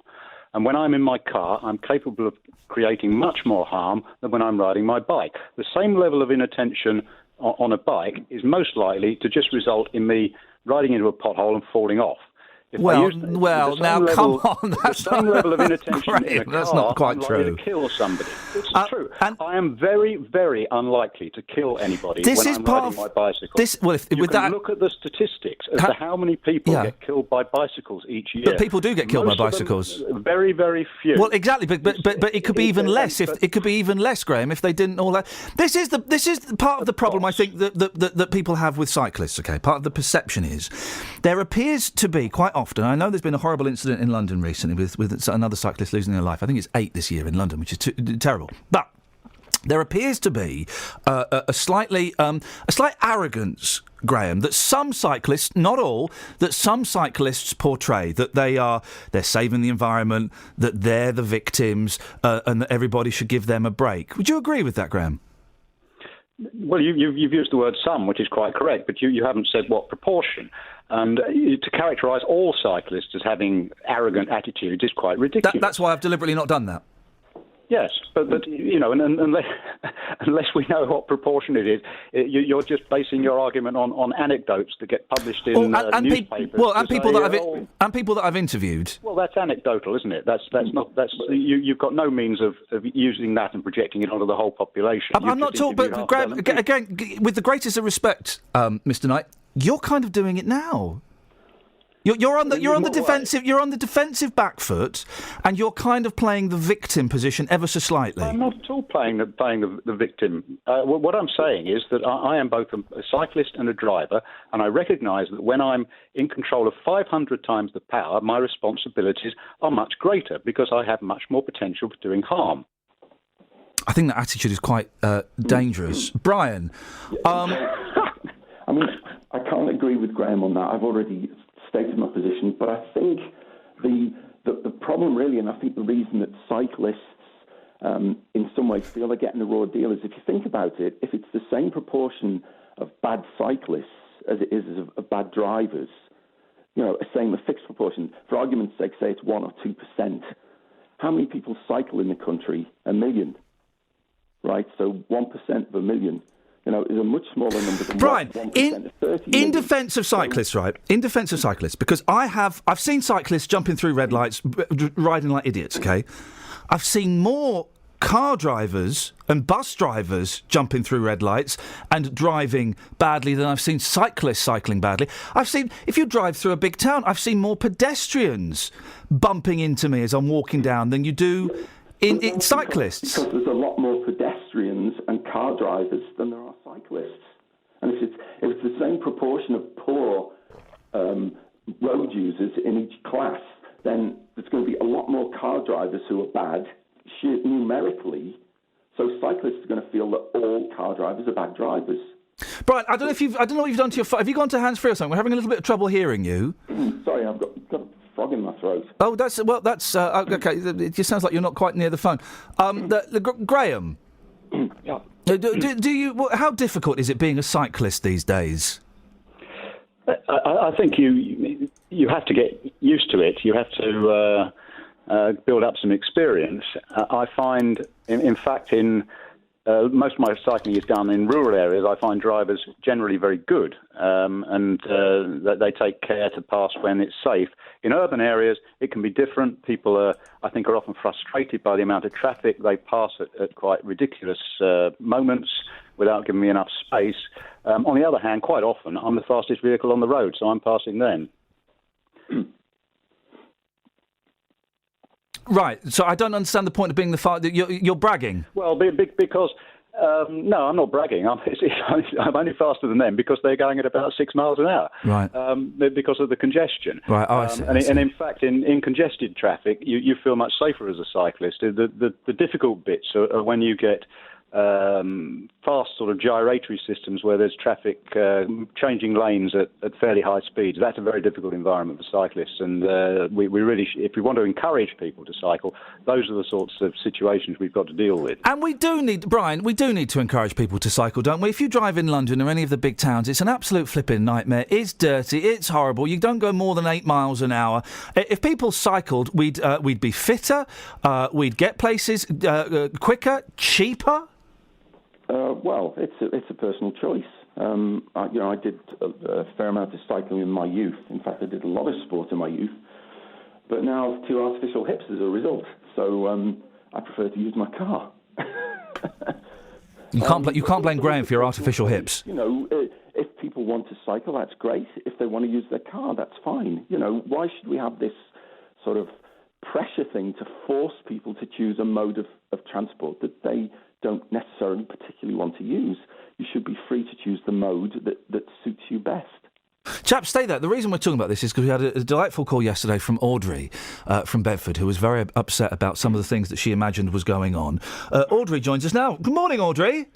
I was not upset about things I imagined was going on. Well, you hadn't seen them, Ian, or it hadn't happened to you, had it? Just to clarify. Ian. Yes, Audrey. Will you please let me talk? Yeah, you can. I just want to interruption. No, well, I'm going to have to interrupt just to clarify because I want to make sure that I hope you. Well, my first statement is that it is illegal to cycle on a pavement. Excellent, thank you. But none of these incidents that you were concerned about had happened to you or your friends, had they? Just to clarify. Hang on. Yes, they have. Oh, sorry. Yesterday I thought you said they hadn't. What I said was that nobody had been knocked down. Now, in High Street in Bedford yesterday, there are works going on with scaffolding and so on. Cyclists coming with the traffic flow on the pavement. Yes. Rode through, 2 of them, rode through the middle part of this construction, and I had just, walking up the High Street in the opposite direction, I had to step out of their way onto the road. Okay. Well, that's outrageous that happened. I know. Well, that's why I'm so annoyed. Yes. You haven't given me a chance to explain. I gave you 10 minutes yesterday, love.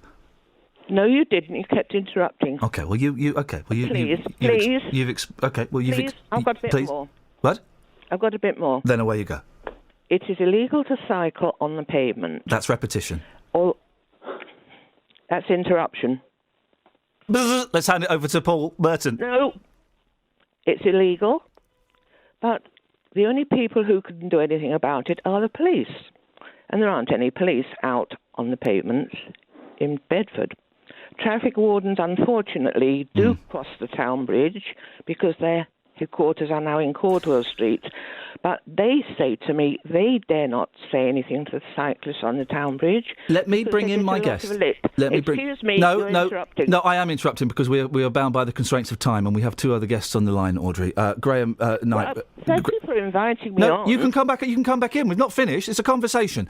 Graham, Secretary of Hertfordshire Wheelers Club, Cycling Club, and I'm sure you wouldn't condone this kind of behaviour, would you, Graham? But it does give cyclists a bad name, doesn't it?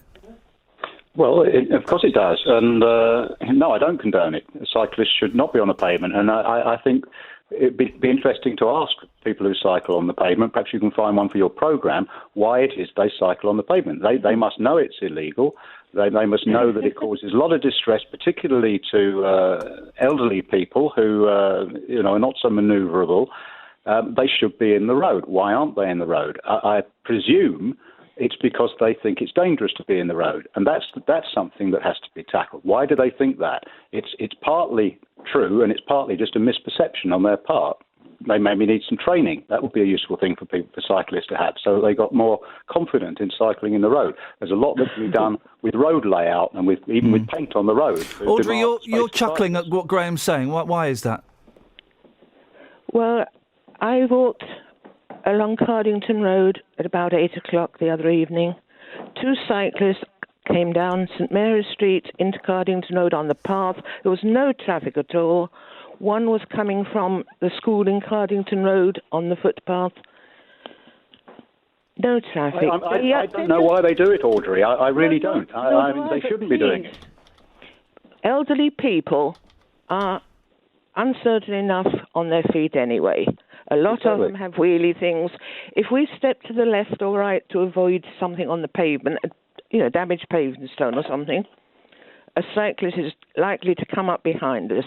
I'm sorry for your sake that none of us have yet been hurt, but it is really scary for us, and it hurts our nerves and so on and so on. But we haven't been hurt physically. I'm so sorry.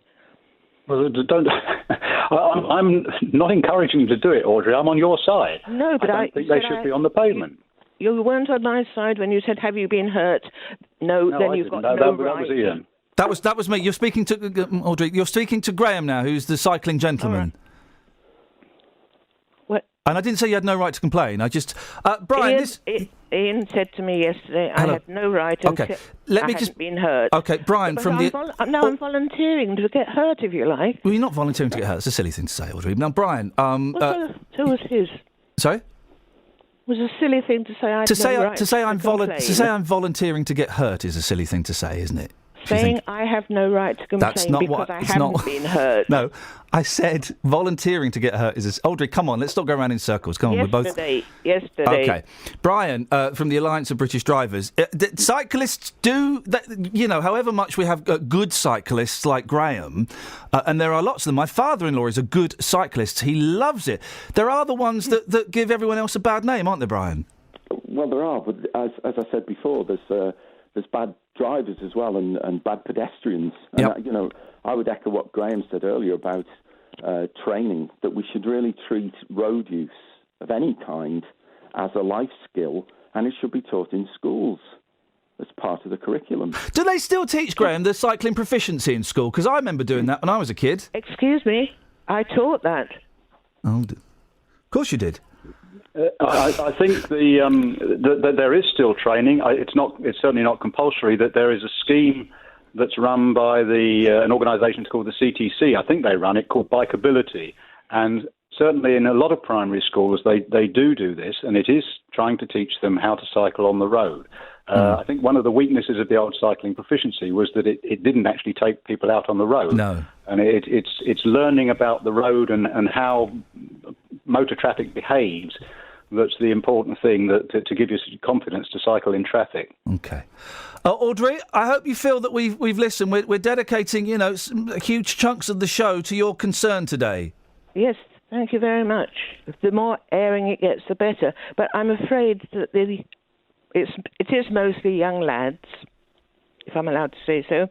You can say young lads. They're not in contact with any of these cycling associations and so on. They just want to We've got a tweet. If they want to. Can I read you a message? Next time you see one, Audrey, ask them whether it's their mum who won't let them cycle in the road. Yeah.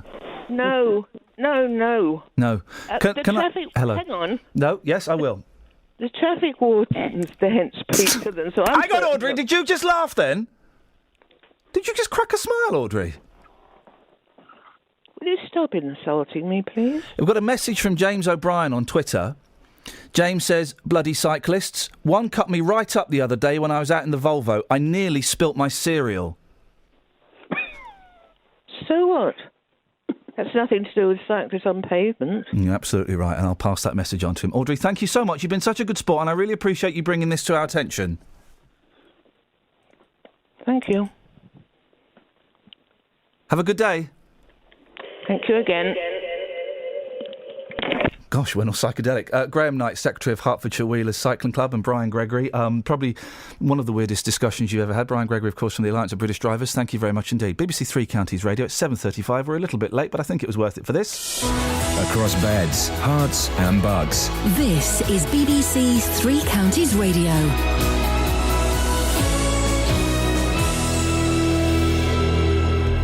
With the headlines, I'm Simon Oxley. Bedfordshire Police go to the High Court today in a bid to place further restrictions on a demonstration in Luton tomorrow by the far-right group Britain First. Police say they expect counter-demonstrations and have already imposed conditions on Britain First. David Cameron says the renegotiation of Britain's relationship with the European Union is now properly underway. At the summit in Brussels, EU leaders also agreed to relocate 40,000 migrants who have arrived in Italy and Greece, but the help is being offered only on a voluntary basis, and the UK has opted out of the deal. And Hertfordshire-based Tesco says UK sales fell 1.3% for the 3 months to the end of May, but that's an improvement on the same period a year ago when UK sales dropped by 4%. Three Counties Sport. BBC Three Counties Radio. The draw for Wimbledon takes place today with Andy Murray seeded third in the men's singles. The tournament itself starts on Monday. Milton Keynes Dons players return to training today to start preparations for the new season in the Championship. The squad will report to Stadium MK for fitness tests ahead of their pre-season training camp in Ireland. England women's striker Ellen White from Aylesbury says the team can't wait to experience the atmosphere in Vancouver when they play the World Cup hosts Canada in Sunday's quarter-final. The match is played in the early hours of Sunday morning British time. White says a noisy home crowd will make it a different challenge. I think once you're playing, it's not too bad, but it's kind of difficult when you're kind of 2 foot away and you're like, what are you saying? Sorry, what? I can't hear what you're saying. So I think you just soak it in and just kind of use it as kind of adrenaline and use it to help you. This is what you dream of as a kid, so to play in front of these amazing crowds. But hopefully we use other ways, kind of body language and all that, to hopefully tell us where to pass the ball, just be like, give me the ball now. Australia's cricketers continue their Ashes preparations today against Kent at Canterbury. Yesterday, the tourists reached 348 for 3. And Nicola Adams has made more boxing history. She's added European Games gold to her Olympic and Commonwealth titles. Great Britain also won a further 6 swimming medals to move up to third in the overall table. Stevenage swimmer Martin Walton is back in the pool today, having already collected 3 medals. BBC Three Counties News and Sport. The next full bulletin is at 8. I would not say yes, but I certainly would not say no. Local and vocal across beds, hearts and bucks. This is Iain Lee. BBC Three Counties Radio. Oh, man. Well, the podcast has rewritten itself this morning. If you've just tuned in, what a 38 minutes you've missed. Forget the first hour, it was full of grumpiness. The last 38 minutes have been an absolute joy. Can we just reiterate for the tape that Audrey is not furious? No, not at all. No thanks to James O'Brien stirring it up. I've just checked his Twitter feed. He's from another radio station, that guy. That guy? He's trying to sabotage us from externally. Go away.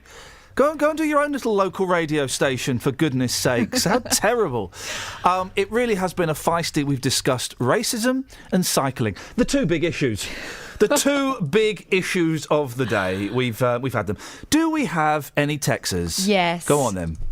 Steve of Edlesborough. I've got no problem with individual cyclists, but it's the groups of them that think they're all Bradley Wiggins that ride more than 2 abreast, etc. Very arrogant. Oh, Thanks, Steve. They were good at Arrogant. What was their song? I can't remember. I don't know, but they're based in Silso. Iain, I love you, says Claire. You put a smile on my face by easily making your caller show himself up for being so incredibly ignorant. Oh, well, that's Steve. Claire's voice. That's Claire's. Thank you. Helen in Milton Keynes. While walking to work, I've been pushed into bushes, screamed at and sworn at by various cyclists. I'm sorry about that. I was just in a bad mood. Using redways, the footpaths or cyclepaths in Milton Keynes, if you're not familiar with that particular term. Yep. I was not reading or using my mobile phone due to the route I have to use. On one occasion, I was faced with a choice. Yeah. What a choice. What a choice. Of throwing myself into a brick wall or diving into the canal. Gosh. By the one man who is so aggressive and threatening, I reported him to police, but without any means of identifying him, he cannot be dealt with. He had a face and a bike. Face and a bike. So a man with a face and a bike. Helen Milton Keynes. Pat's in Houghton Regis. Morning, Pat. Good morning, Ian. What have you got for us, boss? Well, faced with a motor scooter yesterday in Ty Farm Road, going through a chicane with our right of way, and I thought the motor scooter was going to slow down and stop, and at the last moment we had to do an emergency stop, otherwise he probably would have potentially been killed. He comes shooting through the chicane. Having done that... Great to see that problem's been solved then, police. Well done, guys. Great work. So he turned around, and next thing I'm looking in my rearview mirror, he's actually launching his motor scooter at my bumper. He's actually... Have you what? He's ramming my car. Oh, blimey. No one likes to be rammed from behind. True.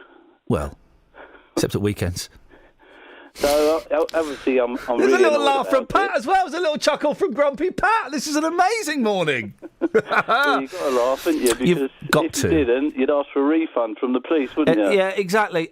So, has it got... listen, you started this whole... and thank you for this, Pat. You've given us the two big stories of the last 6 months. You've given us the Panther in wherever it was... and you've also, it's got to be said, gave us... where is it? Run for your life. And you've given us these the motorbikes and off-road bikes in Dunstable. Way, in that voice you're saying, you said it was my wife. It's not, it's my sister-in-law. Oh, sorry, yes, you'd like it to be your wife. That's correct, I remember now. I can assure you. Has it got any better in Dunstable? Well, it's got worse. I mean, as you had that lady on, didn't you, come out of Morrison's and one motor scooter crashed into her and he went off. And also, we've had another story on Facebook itself where a family were threatened with a knife by an off-road motorcycle. Oh, blimey. Hey, here's the thing. Where I live, I don't live anywhere near there, but where I live, I was walking home and went to the post office to deliver a record that I'd sold on eBay. Whoever got it for a bargain price. Let me tell you, it was worth a lot more than the 15 quid they paid for it. That's a tangent. And as I was walking back, I saw these lads, and they were between the ages of 16 and 11. Where I live, Catherine, and you know where I live, is dead posh. This was the common part of it. And they were pushing an off-road motorbike and one of these, and I thought these had all gone. One of those mini motos, you know, the tiny little motorbikes. They were pushing them. Fair play. They were pushing them across the road and on the pavement, but they were going over to the field to have a little tear up. And the look they gave me. Filthy, and I can understand why people don't want to speak to these people to say, "Oi, what you doing?" Because they gave me the filth. If looks could kill, Pat, I would have been dead there and then, right outside Nissa. I've got cameras in my car. I recorded him coming towards me. I've got his registration plate. I handed it to police, and all they said was, "Go to Dunstable Police Station, take your documents." Not, we'll go out and sort him out. We'll see what's happening. Can you send us the footage? Well, I tried to do that last time. My computer went to bits. We're dealing with a computer illiterate. Let me put you back to Kath, because I wouldn't mind having a look at that, Pat. And if there's a way we can find out of doing it, then it'll be nice to have a look at that. And I know maybe I'm being a little bit harsh on the police, because I know this is an ongoing campaign that they are undertaking, and it will take a lot of time for it to be sorted out. But it's no fun, is it, for the people that are living there. Right, if you want to give us a call, 03459 455 555. We're celebrating the cyclist. It's kind of tricky, isn't it? When we spoke to Graham Knight there, the Secretary of Hertfordshire Wheelers Cycling Club, and he put forward an interesting point of view that cyclists don't carry the same amount of responsibility on the road as car drivers. Well, I would have thought that everybody on the road carries the same amount of responsibility and the same amount of awareness, don't they? 03459 455 555. We missed her last time. Let's not miss her again. Ladies and gentlemen, with the Trav, it's Sambro. Travel news for beds, cards and bugs. BBC Three Counties Radio. On the M25, it's busy anti-clockwise at junction 16 for the M40, and in Gerrards Cross on the A413, there's a lane closed still northbound between Oxford Road and Kingsway because of the police incident that's ongoing there, but it's not causing any delays at the moment. In Watford on Exchange Road, it's slow at Upton Road on the speed sensors, and also having a look at the speed sensors in Harpenden, the High Street's looking quite slow in both directions. No problems showing up though on the train departure boards at the moment. Samantha Bruff, BBC Three Counties Radio. Thank you very much, Madam, Sally. not you. Oh, no, hang on a second. You know somebody this week who got flipping it. There we go. There we go. Let's try this, shall we? Here we go. There we go. Right, it is 7:46. These are your headlines on BBC Three Counties Radio. Bedfordshire Police go to the High Court today in a bid to place further restrictions on a demonstration in Luton tomorrow by the far-right group Britain First. David Cameron says the renegotiation of Britain's relationship with the European Union is now properly underway. And MPs on the HS2 Select Committee are making a second visit to Buckinghamshire this morning, talking to people affected by the proposed route of the high-speed line. We will hear from Justin Dealey in a bit. Before that, though, let's get the weather. Here's Elizabeth. Beds, Herts and Bucks weather. BBC Three Counties Radio. Hello, very good morning to you. It's going to be a much cloudier day than we saw yesterday. We've got a few outbreaks of mostly light rain and drizzle just edging into western areas at the moment. So watch out for those. Most places dry for most of the day. Some brighter spells around a bit later as well, but just not completely dry. Perhaps one or two very isolated showers forming this afternoon. That's a risk rather than a certainty. But some brighter spells a bit later on through the day. An awful lot of clouds. Still feeling quite warm and muggy. We've got high humidity levels at the moment with a bit of afternoon brightness. We'll see temperatures rise to around 21 or 22 degrees Celsius. Overnight tonight, we'll see a very weak cold front go through, so some thick cloud this evening, and then a fresher feel to things tonight, chillier than it has been of late, lows of around 10 or 11 degrees. And then for tomorrow, a fresher feel to things, but lots of sunshine, staying dry. Really lovely day actually tomorrow. 23 or 24 degrees Celsius will be the high and the best of the sunshine. And then Sunday, a dry, bright start, but gradually things will cloud over. We'll get a few spots of rain through the afternoon, climbing temperatures into next week. That's the forecast. Nick Coffer on BBC Three Counties Radio. The book is all about how you can use nature to make walking a detective game. There's no cost to spending 10 minutes looking at all this stuff. Three mums from Hertfordshire have got something a little bit different planned. This weekend they're walking 100 kilometres. We've done lots of training and we're aiming to complete it within 24 hours. Nick Coffer. Is that a maze in front of your house? It's called a parterre. Oh, it's a parterre, is it? I planted it myself with 540 plants, so I know it's a parterre. Award-winning Milton Keynes sports journalist Mike Calvin has written Gareth Thomas's autobiography. I've got to think what you think, I've got to see what you see, I've got to hear what you hear, and that will be an inherently painful process. Nick Coffer, weekdays from 12 on BBC Three Counties Radio. Local and vocal across Beds, Herts and Bucks. This is Iain Lee. BBC Three Counties Radio. My name is Carl. 03459 455 555 is the telephone number. If you want to give us a call, you're more than welcome to. There'll be a new podcast as well released into the atmosphere this week, this afternoon at some point. After the show today, we're going to record a few extra little bits and pieces, and we kind of insert them. And I've got no idea what the podcast is going to be today. I've got a feeling it's going to be completely different from what it was going to be yesterday. Because we've had quite a few bits this morning to put in there. Quite a few bits this morning. Have we got any texters? We have. Let's have some a look. texters. Here we go. Let's see. Marion in Hemel. Oh, no, I don't want to start poking that hornet's nest again, but thank you for your comments, Marion. What horny nest are you poking? She's got a comment about one of our callers. Oh, poke the horny nest. Tell Audrey to lighten up from Marion in Hemel, who is an old person. Don't poke exactly. That. No, do you know what I mean? No. They do bikeability and scooterability in our lower school in Dunstable, says Claire in Houghton Regis. Do they do cookability? Because that's the beauty of gas. It is. Well, it was. For children aged 5 to 7, a scooter. Aged 7 to 9, bike, learning on pavement. Aged 9 to 11, bike, learning on the road. Claire and Houghton Regis.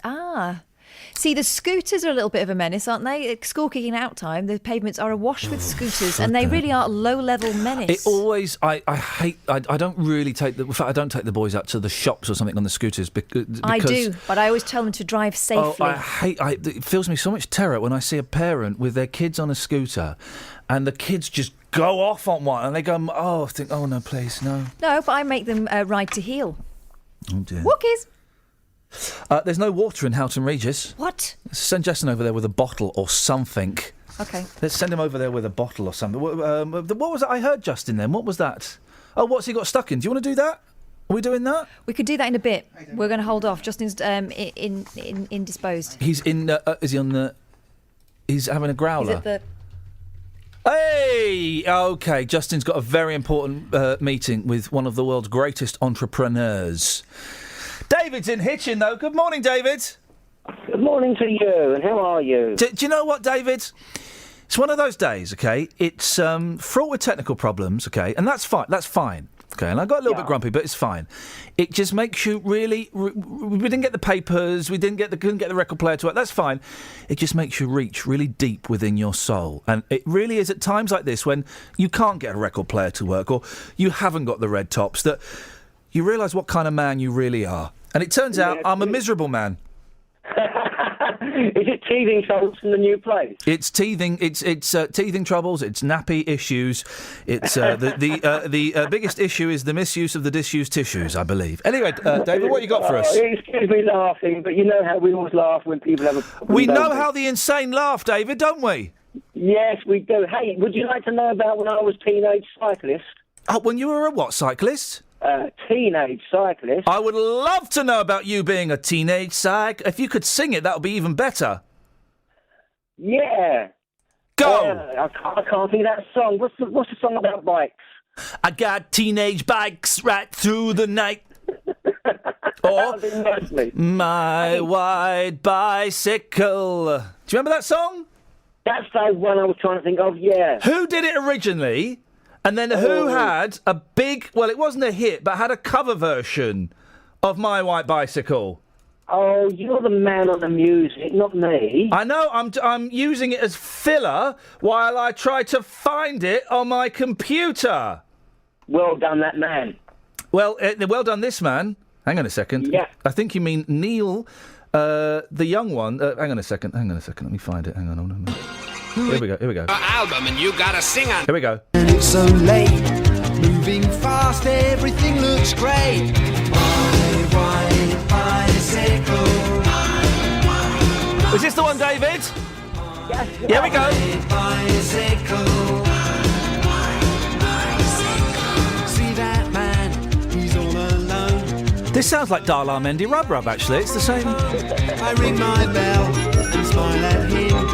Then knock over, here's a rubbish bin. Neil from the Young Ones released an album called Neil's Heavy Concept Album, right? I'm hovering over the fader because it's quite a sweary album, but the song's fun. Please goes down, but I don't care. It's blowing in my The album is flipping brilliant. Seagulls flying in the air. Yeah. Anyway, so that's tell us about you being a teenage cyclist while we listen to Neil's Heavy Concept album. Well, I used to do wheelies, yeah. Your wheelies? Yeah, used to love doing that. Done several pairs of forks doing that. Yeah. Then sometimes in the rain, I'd ride too fast with my head down so I didn't get rain in my eyes. Yeah. Twice I bounced off the back of parked cars. You bounced off parked cars in the rain? Yes. Twice I've done that. You sound like a crazy hoodlum. Doing wheelies and bouncing off parked cars in the rain? Yeah, and then one time I went down the roundabout so fast, trying to keep up with the traffic, my pedal dug in and I slid all the way into the curb. Ladies and gentlemen, it's David as a teenage cyclist. This is such a good album. I'm going to have to try and... Can I buy this? Policeman shouts to stop me speeding. Go away! I pretend I haven't seen him. Go away. One thing I don't believe in. Go away. I haven't heard this in 30 years. I remember Go Away.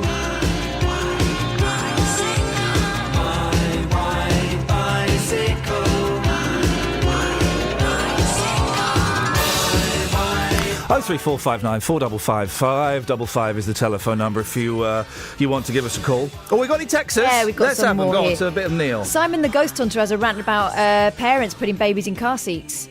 Why do they insist on doing it from the roadside and not the path side? Because Why? sometimes you have to affix the child into the seat on that side. I understand your beef, but sometimes they have to. I don't like doing it. No? Sometimes you gotta. Sometimes you got it. It's easy to get them out the other side, but getting them in that side and securing it is tricky. Especially when they're babies. That's the fellas. Any more? Yeah, Martin says, I've just been listening to the guy from the cycling club talking. I have to say, it's opinions like his that give cyclists a bad name. Totally disagreed with what he said. All road users are responsible as each other. Yeah. Any can cause an accident. I've been cycling for a long time and I've never heard such rubbish. I was going to call in, however, I had to start work. It got off to a bad start. On the day that we're supposed to be celebrating the cyclist, the conversation with the guy from the cycling community got off to a bad start, saying that cars should accept more responsibility on the roads. Well, I just think we should all be equally responsible and aware on the roads. Some cyclists do portray the kind of victim mentality. Well, that's anecdotal. You're doing it now, mate. Well, that's anecdotal. What? But we're celebrating cyclists, good and bad, wondrous creatures, God's creatures all. God's creatures all. Do you know what I want to hear from this morning? Yeah, go on. A lady with one of those great big bikes with a basket on the front. I wonder where that was going. It's that woman on the front page of The Sun again. I want to hear from... No, I don't. Oh, I do, actually. The people that put their kids either in little, tents at the front of the bike, or sometimes you see them with, little trailers at the back of the bike. And they are really low down. No. That's inappropriate, right? I had one of my kids on the back of my bike in one of those little seats. Yeah. And while I was doing it, I thought, is this massively irresponsible? Yeah. She's got a helmet on and everything, but if I go down, she goes down. What? But the thing, sometimes you see little bikes attached to big bikes. And you're doing all the work, and I quite like that. It's the tent at the front or the trailer at the back. That's weird parenting. Weird parenting because you may be the best cyclist in the world, but if a car comes along and clips that, I'll let you fill in the blanks. But those blanks are bloody. Bloody blanks. Is that? Well, no, it was called Blankety Blank, wasn't it? Not Bloody Blanks. Yeah, that's a different Let's play show. Bloody Blanks. Anything else? Yes. Oh, Phil says, and he's just getting philosophical. Actually, I want to stop you. That's what Phil's short for. I want to stop you. Because I've just realised what's happening. I'm angry as well. Sorry, Phil. We'll get to your text at some point if this rant calms down before. Guess who got an OBE? Who's that? Danny. Who's Danny? Danny, who are you? We've been over this. Hey, don't talk back. I'm going to ask her a question. Let's see if she gets the answer right. This is an important moment. Guess who got an OBE? Benedict Cumberbatch? That's the wrong answer. Oh. I'll tell you. It's not Mangan, is it? No, it's worse than Mangan. I'll tell you after this. Travel news for beds, cards and bugs. BBC Three Counties Radio. On the M25, it's looking very busy now, anti-clockwise at junction 16 for the M40. On the A413 in Jarrods Cross, there's still a lane closed there northbound between Oxford Road and Kingsway, but it's not causing any problems at the moment. And in Dunstable on the A5 Watling Street, that's looking really busy now between French's Avenue and Southwood Road. It's also busy in Hotcliffe on the A5 in both directions between Woburn Road and Tebworth Road. On the trains patchwords, there are no major problems at the moment, but on the London Underground, there are minor delays on the Central Line. Samantha Bruff, BBC Three Counties Radio. Thank you, Sammy. Corden. James Corden. OBE to you. I don't really like him, to be honest. No, that's... Will you stop it? I'm just putting my views across. No one's interested in your views. We're the BBC. We're impartial. Oh, yeah. Stop answering back. I'm just telling you... Thank you. Personally, I don't like the guy, and I don't get the point of him, but... Then you probably guessed that already. Here's the news with Simon. Local and vocal across Beds, Herts and Bucks. This is BBC Three Counties Radio.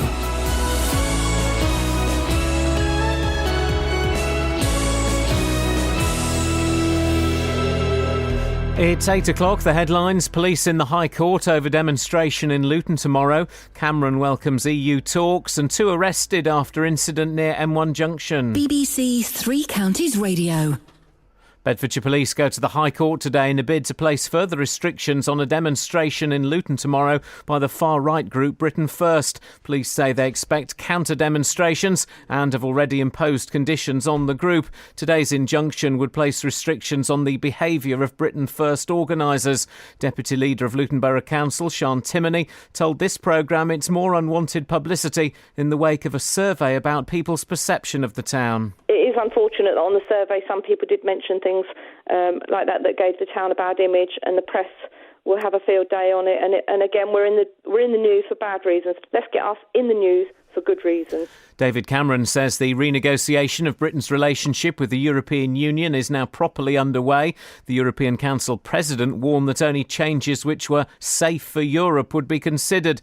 At the summit in Brussels, EU leaders also agreed to relocate 40,000 migrants who have arrived in Italy and Greece, but the help is being offered only on a voluntary basis, and the UK has opted out of the deal.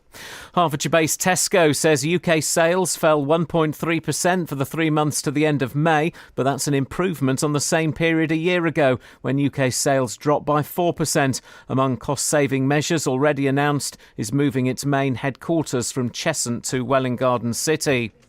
Police in Bedfordshire say 2 men have been arrested following an incident near to Junction 12 of the M1 yesterday afternoon. One of the men was injured. A number of road closures were put in place after the incident just before 4:30. Sergeant Chris Kent is from Bedfordshire Police. Investigated an incident where 2 vehicles have been involved. 1 person's been injured and 2 people have been arrested. Certainly not a collision. We're not quite sure what's caused it at the moment or what's led to this incident happening. So I can't really clarify too much at the moment. MPs on the HS2 Select Committee are making a second visit to Buckinghamshire this morning, talking to people affected by the proposed route of the high-speed line. Today they're in the north of the county, visiting Claydon House, Waddesdon Manor and Commons Speaker John Bercow's Buckingham constituency. It's the first full day of the Glastonbury Festival, with Florence and the Machine headlining the Pyramid stage this evening in place of the Foo Fighters. Festival organiser Emily Evis says they're expecting a top-secret surprise act. Someone's coming from outside. It's a new act and it's really exciting. Luckily, actually, it's been a proper secret, a proper surprise, and which actually is quite hard to do now. But there are only about 4 people other than the band that know about this. Even people that work on the festival don't know about it. In sport, the draw for Wimbledon takes place today with Andy Murray seeded 3rd in the men's singles. The tournament starts on Monday. The weather, cloudy, warm and humid with some showers spreading east later on. The maximum temperature today 24 degrees Celsius. And you can get the latest news and sport online at bbc.co.uk/3 counties.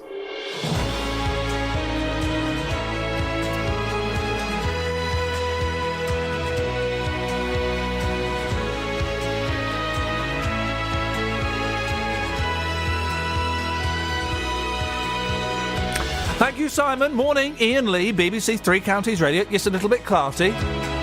The clowns made a visit.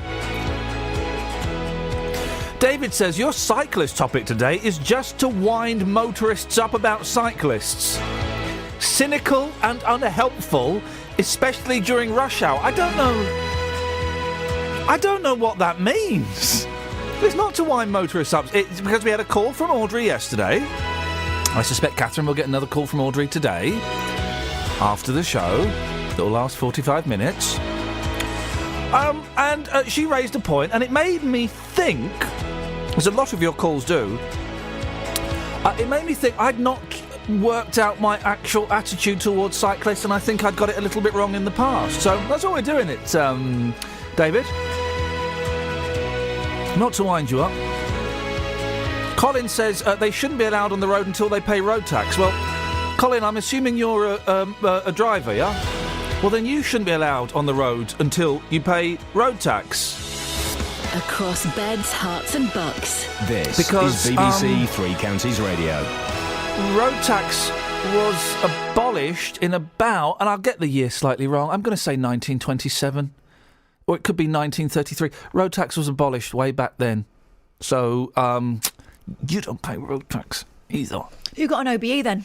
Corden! Oh. We said it, mate, when you were having a waz. Oh, right, okay. Yeah. Well, Janet is agreeing with you for once. Janet is our regular disagreeer. Janet. My goodness, something I agree with Mr. Leon. What is all the fuss about Mr. Corden? Is rubbish. I agree with you, Janet. Let's be She friends said- forever and let's make love. Wait a minute. I never found Miranda Hart funny shut either. up! Miranda's well funny. I like Miranda. So, sorry, Janet, it's off. The lovemaking is off. I'm afraid it would be meaningless. I'm sure she's very disappointed. I'm sure she is very disappointed, and she probably would have been after that anyway. Now, we were contacted on the show yesterday by Audrey, who wanted us to send a reporter out to look at cyclists behaving badly on the pavements. She hadn't been hurt, and nor had anyone she knew, but she was furious about it. Turns out she had to get out of the way of a bike once. Well, I thought it was a little bit unfair to tar all cyclists with the same brush, and I've done that in the past, and I've kind of had a rethink about my attitude towards cyclists, and I was actually towing the slightly lazy radio phone-in host line of, oh, cyclists are bad. And when I thought about it yesterday, I thought, yeah, I've seen some dodgy cyclists. I've seen some terrible cyclists. I've seen more terrible motor drivers and more terrible pedestrians. I've been hit more as a pedestrian by other pedestrians walking into me than I've been hit or offended by cyclists. Anyway, our reporter, Justin Dealey, went out to find out what people's attitude is towards cyclists. Lovely helmet, sir. Yeah, thank you very much. A lot of people tell me that. We're celebrating cyclists on the programme. To many of our listeners, you're the bad guy out there. What ruins your daily ride? Do you know, not a lot really. Discourteous drivers, right? People not looking where they're going. OK, sir, you're a cyclist. What's the buzz for you? We're celebrating cyclists. Why do you love being out on the road on your bike? I don't know, it's just good relief and it's good for your health as well. Yeah. And yeah, you can get really good condition of your stamina. Yeah, you're looking ripped. Thanks. Well, yeah, I just like riding my bike and it's a quick way to get around, to a lot of places. Sir, you're using your bike every single day. How many miles would you say you're doing on your bike every single week? I do 7.3 miles here and 7.3 miles back. Wow, and a day? That's a day, and that's 7 days a week. Talk to me about what it's like on the roads out there for you, because often people will blame you when there's problems out there, you being the cyclist. So, from your perspective on your bike, what's it like out there? In the mornings, it's not a problem. You can ride on the roads, it's okay. But in the afternoon, like you say, it's just hectic. People want to get home, want to pick up their kids and everything. Yeah, we do get, the looks and all that. But at the end of the day, we have the right to share the road. If we're visible, then there shouldn't be any problems. Have you heard all sorts directed at you simply because you're trying to get home on your bike? I've had a couple of people shout a bit of abuse, but you just ignore them.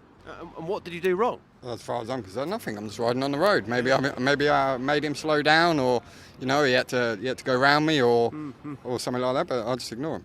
And just lastly, do you feel safe out there? To a certain degree, yes. I mean, don't get me wrong. You do get your dodgy drivers, as I call them. But yeah, I'd say 75-80% safe. 03459 455 555 is the telephone number if you want to have your say on this. I'm joined now by Mark Sutton, who's the deputy editor of bikebiz.com.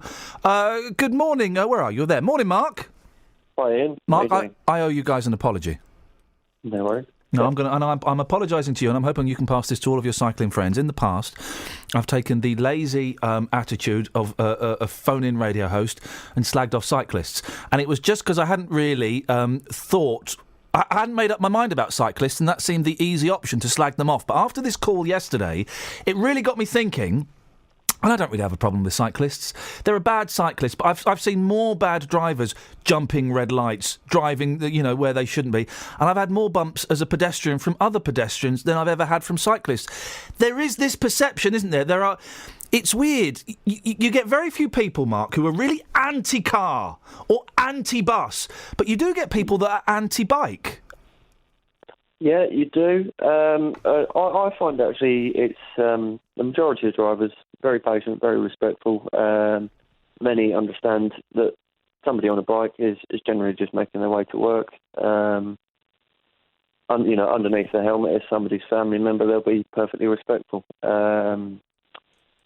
The key, I think, is just education of the new drivers, and thankfully that's something that driving schools like the AA, they're getting sort of heavily involved. They've got modules now for how to safely overtake, what to do when you approach perhaps a club of cyclists or something like that. The thing is, we've all seen cyclists jumping through red lights. We forget that we've probably all seen cars jumping through red lights as well, and we tar... I saw a cyclist jumping through a red light the other day. I hate those guys. They need to follow the rules of the road. And it is, you get one example like that, and you kind of... people are lazy, as I was, and associate all cyclists with jumping through red lights and going on the pavement and going the wrong way down a one-way street. It's silly, really, because... studies have shown that it's more or less the same percentage of cyclists and motorists that jump the red lights. There's not much in it. So it's a bit of a non-starter, really, argument-wise. I myself have never jumped a red light. I drive as well, so understand the rules of the road. It's as simple as that, really. It is boring cycling, isn't it? Now, you've got to admit that, Mark. It's dead boring. I've been doing it all my life, so... You must be tired. I've kind of got a taste for it now. To begin with, if you're new to it, it can be a new experience, certainly, yeah. I find it really hurts my bum as well. Honestly, if I go... Every now and then, I'm into walking at the moment, but every now and then I think, I'm going to get the bike out and I'm going to really get into cycling. And I'll go to the shops and back, and my buttocks at the end of that ride are killing me. Have you got firm buns? I do, but as I said, I've been doing it my whole life. Yeah. There's creams for that. Thanks. I'm glad there are. What's it like? What's it like cycling now? I know there's been. I think in London the last few days there's been another cyclist that's been killed, and I think it's about 8 this year in London alone, something like that. Yeah, I thought it was 7. It's 7. Okay. It can be dangerous, can't it? It can be dangerous for cyclists. You never get nervous or worried about it. I do. We all have our wobbles, especially, in perhaps a strong wind or something like that. Yeah. The problem is the infrastructure is not there to make it safe for your child cycling to school or your grandma doing her shopping. What needs to change? What needs to be there that isn't there? Well, the infrastructure currently in place is nothing but paint on the road, which is a big shame, really, because there's an opportunity here. I mean, the NHS, their biggest cost is obesity. If you put in the right infrastructure, you all of a sudden encourage children to cycle to school, people to, get about short journeys, 1 to 5 miles at least, by a safe and healthy means of transport. They're beginning to do it in London. They're adopting some of the more successful European models, but it's slow going. Mark, listen, I really appreciate your thoughts this morning. Thank you very much. Mark Sutton, Deputy Editor of Bike Biz, biz.com. It's a website. Basically, if you want to know about bikes, then go to bikebiz.com and have a little look at that. Thank you, Mark. 03459 455 555. Big march in Luton tomorrow. Bunch of racists. People are asking, why aren't you talking about it on your show? Why aren't you? Catherine and I made the decision that we didn't. It's in the bulletins. What's it going to add? Us talking about it. What's it going to do? It's going to be an advert for people. Basically, it's going to be an advert for people that want to go and cause trouble on either side of the fence. And so that's why we're not talking about it. We've been offered it, and we said, do you know what? Hey, listen, if something happens there, then it'll be on the show on Monday, I would imagine. But I don't want to draw attention to those idiots. With any other demo, we wouldn't cover it beforehand. No, not really. So it isn't some liberal BBC cover-up. This isn't some lefty nonsense. We were offered it, and, we've talked about the EDL on this show before. It's partly because we were based in Luton, and they're a Luton-based organisation. And I always said, apart from the first time, I always said, I don't want to do it. I don't want to do it. And we kind of had our hand forced ever so slightly by the powers that be. I don't see... Listen, if you want to phone up and talk to me about it, You're more than welcome. And we had a cracking call from Steve about 50 minutes ago. About an hour and 10 minutes ago, sorry. Cracking call from Steve. Really fascinating insight into the, in inverted commas, mind of somebody who'd want to go and support that, those racists. But if you want to talk about it, 03459 455 555. I just don't feel the need to say, hey, guys, this is happening tomorrow. Should we meet you there? Any texters? No, but you got a caller. Oh, who have we got? Where is it? Fader 3, Greg in Milton Keynes. Greg's in Milton Keynes. Greg? Hello. Can you hold on? Go on, Greg. Listen, can you... I'm losing track of all my callers. Can you hold on for a second while I do a bit of trav? Problem. And I'll come straight back to you after this. Travel news for beds, cards and bugs. BBC Three Counties Radio.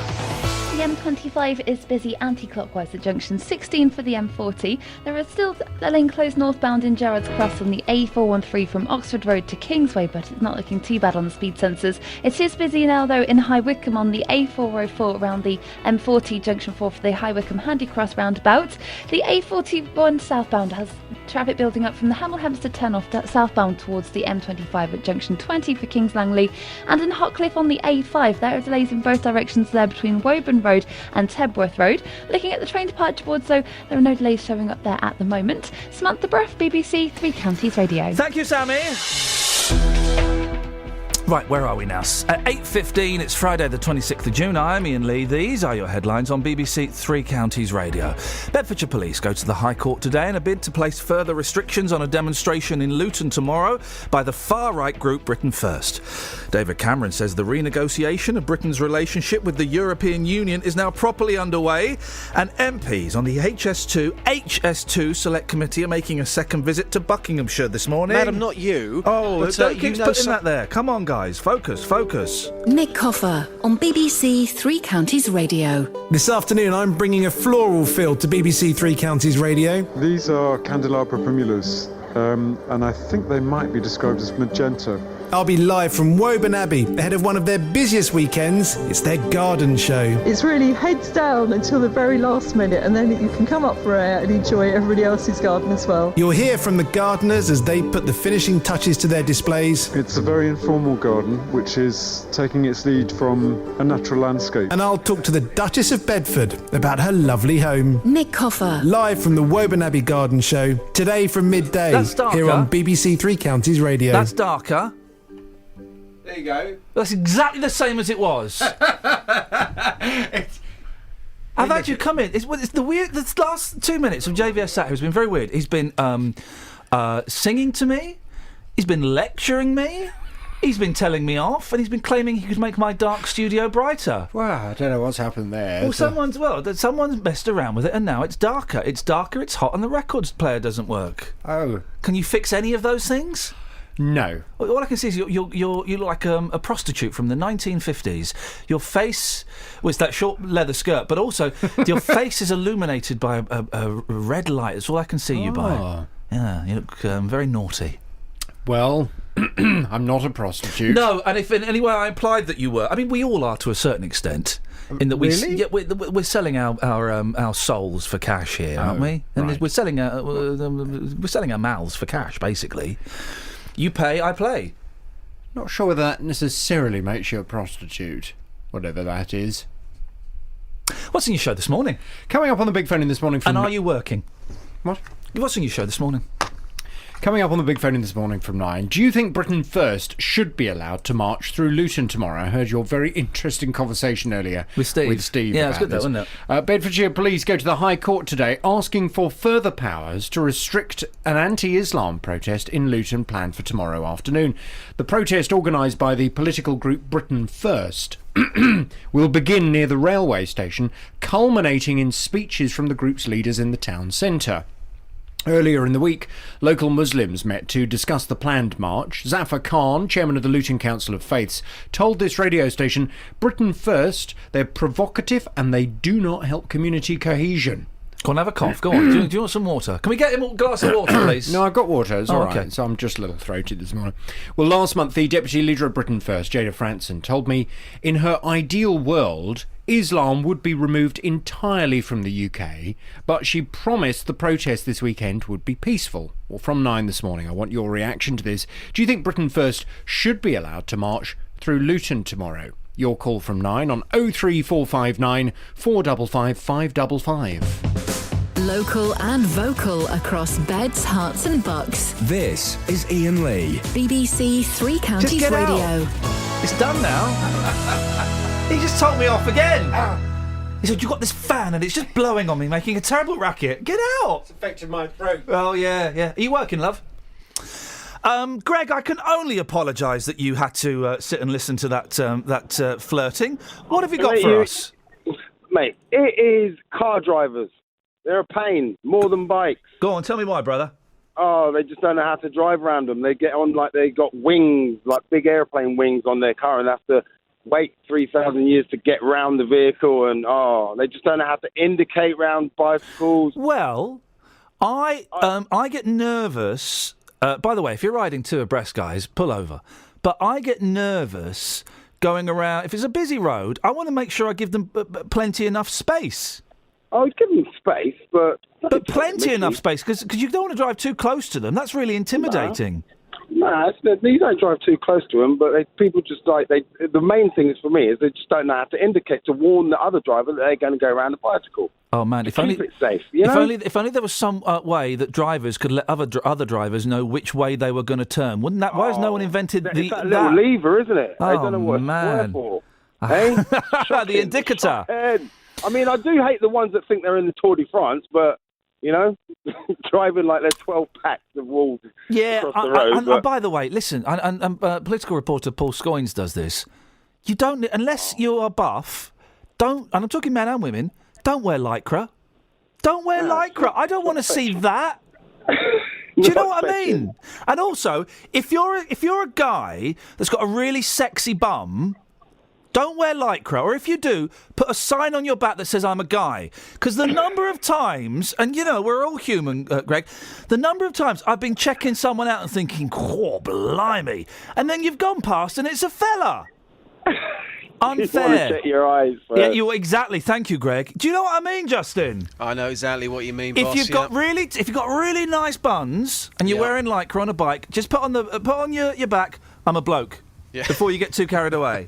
Catherine, you must have spotted. There's confusion there. What I've seen is men whose lycra shorts are a little bit too small for them, and they're peeping out of the top is the place where they can park their bike when they're finished. And by the way, I mean, how many times has the word helmet been said on the show this morning, guys? That's got to be some kind of world record. And I've not laughed once. I think I laughed once. I think I laughed the first one, and then I managed to at least turn my microphone off for all the other guffaws.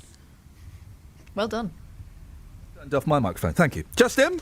Yes, boss. So there's a drunk golfer. Is there any other kind? Wearing, well, for those of you from the 80s who remember Q-Bert, his trousers are made out of the Q-Bert video game. Or certainly the world that Q-Bert inhabited. That's a good game. Do you remember Q-Bert? No, I don't actually. Oh, Q-Bert was great. Catherine, do you remember Q-Bert? Q-Bert? Do you remember Q-Bert? No. It's guys wearing Q-Bert trousers. Do you remember Q-Bert? No. So Q-Bert was his character. Come on, guys. You remember Q-Bert, yeah? No. And by the way, getting my Spectrum Vega very, very soon. When we do, I'll meet you in the soft play area. We'll rig it up a bit. Okay. You can play with my Jet Set Willie. I warn you, I'm a button basher. Okie dokie. So Q-Bert, right, was this guy. He had a big nose, and I don't think he had any arms. But yet, he didn't let that hold him back. And he had to jump on squares on like a sort of pyramid, like a three-dimensional pyramid, to change the colours on it.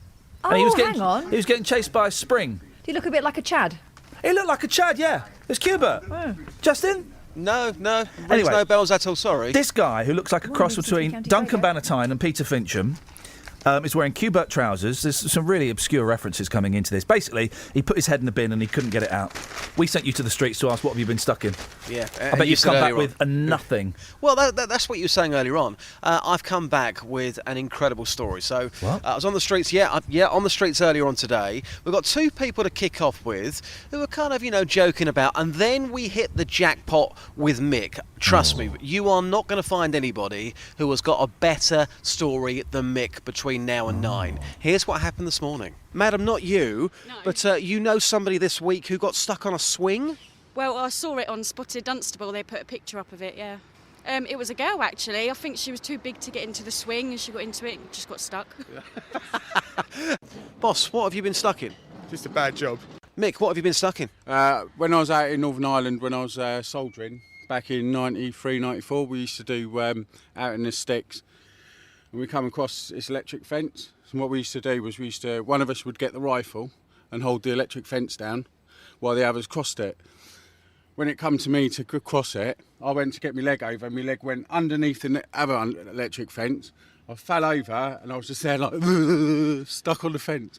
So hang on, you got stuck in a fence, but an electric fence? Yeah, it was an electric fence. So my leg had gone over, and because they're in like a row of 3 of like wire like that, my leg went over and got stuck under the other one, lifted it up as I fell over, and I couldn't get out, and I was just like getting shocked by this fence. How long were you stuck in the electric fence for? I wasn't that long, so my mates got me out after they stopped laughing. It must have felt like an eternity, though. Oh, it did. It's funny now. But, can you imagine? Because we're talking about this man who got his head stuck in a bin. All his mates were standing there filming it, laughing at him. Yeah. Now, if there'd have been camera phones when that happened to you, that would have gone viral. Oh, yeah. Oh, absolutely. Definitely. Yeah. Well, at least you can laugh about it. Yeah, absolutely. Thank you very much. Cheers. No problem. Thank you. Wow, what a story. Flipping, eh? Have some of that. Do kids still do this thing that we used to do? Lick your hand and grab the electric fence and see you can hold on for the longest. Do kids still do that? I certainly hope not. I certainly hope not, but I'm not in any... OK, listen, as the BBC, I've got to be so careful. I'm certainly not encouraging anyone to go and do that. It's stupid. But, yeah. Well, I think what you're saying is you did it and you're still alive and you're presenting a radio programme this morning. Didn't affect me. But it did. No, but it don't affect me. No, I'm saying, look, this is don't do it. But yeah, don't. Don't. No, don't do it. But Yeah, I'm saying don't. Yeah, I know. Don't. I know, but I know. Catherine, you never did it, did you? No. Good, don't. And don't have one person hold it and everyone hold hands. Yeah, no, don't do that, guys. Stupid. That is just dumb. Dumbsville, USA. Hey, Justin. Yeah.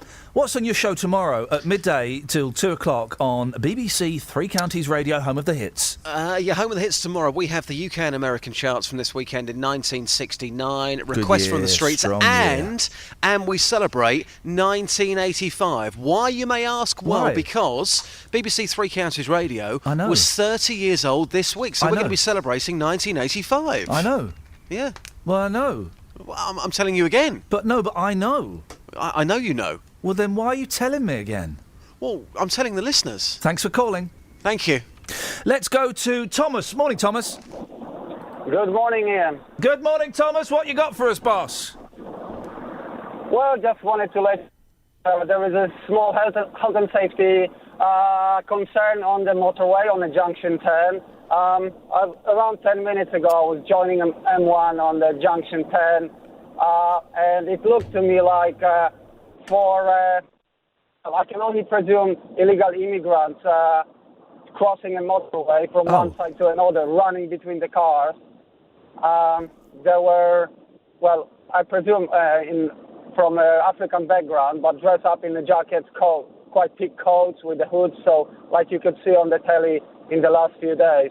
So I just thought I would give you a ring to let you know. I saw this morning, I saw a couple of lads at junction 8 of the M1 today, just walking along the road. Now, maybe their car had broken down somewhere, but they were walking along. Now, these fellas you saw, you say what, they were running across the junction or running across the actual motorway?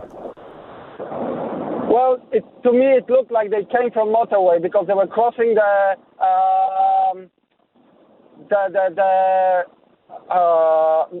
southbound motorway and then crossing the junction as well. But first they came from the motorway. So, and there's nothing on the other side of junction 10, is there? How queer.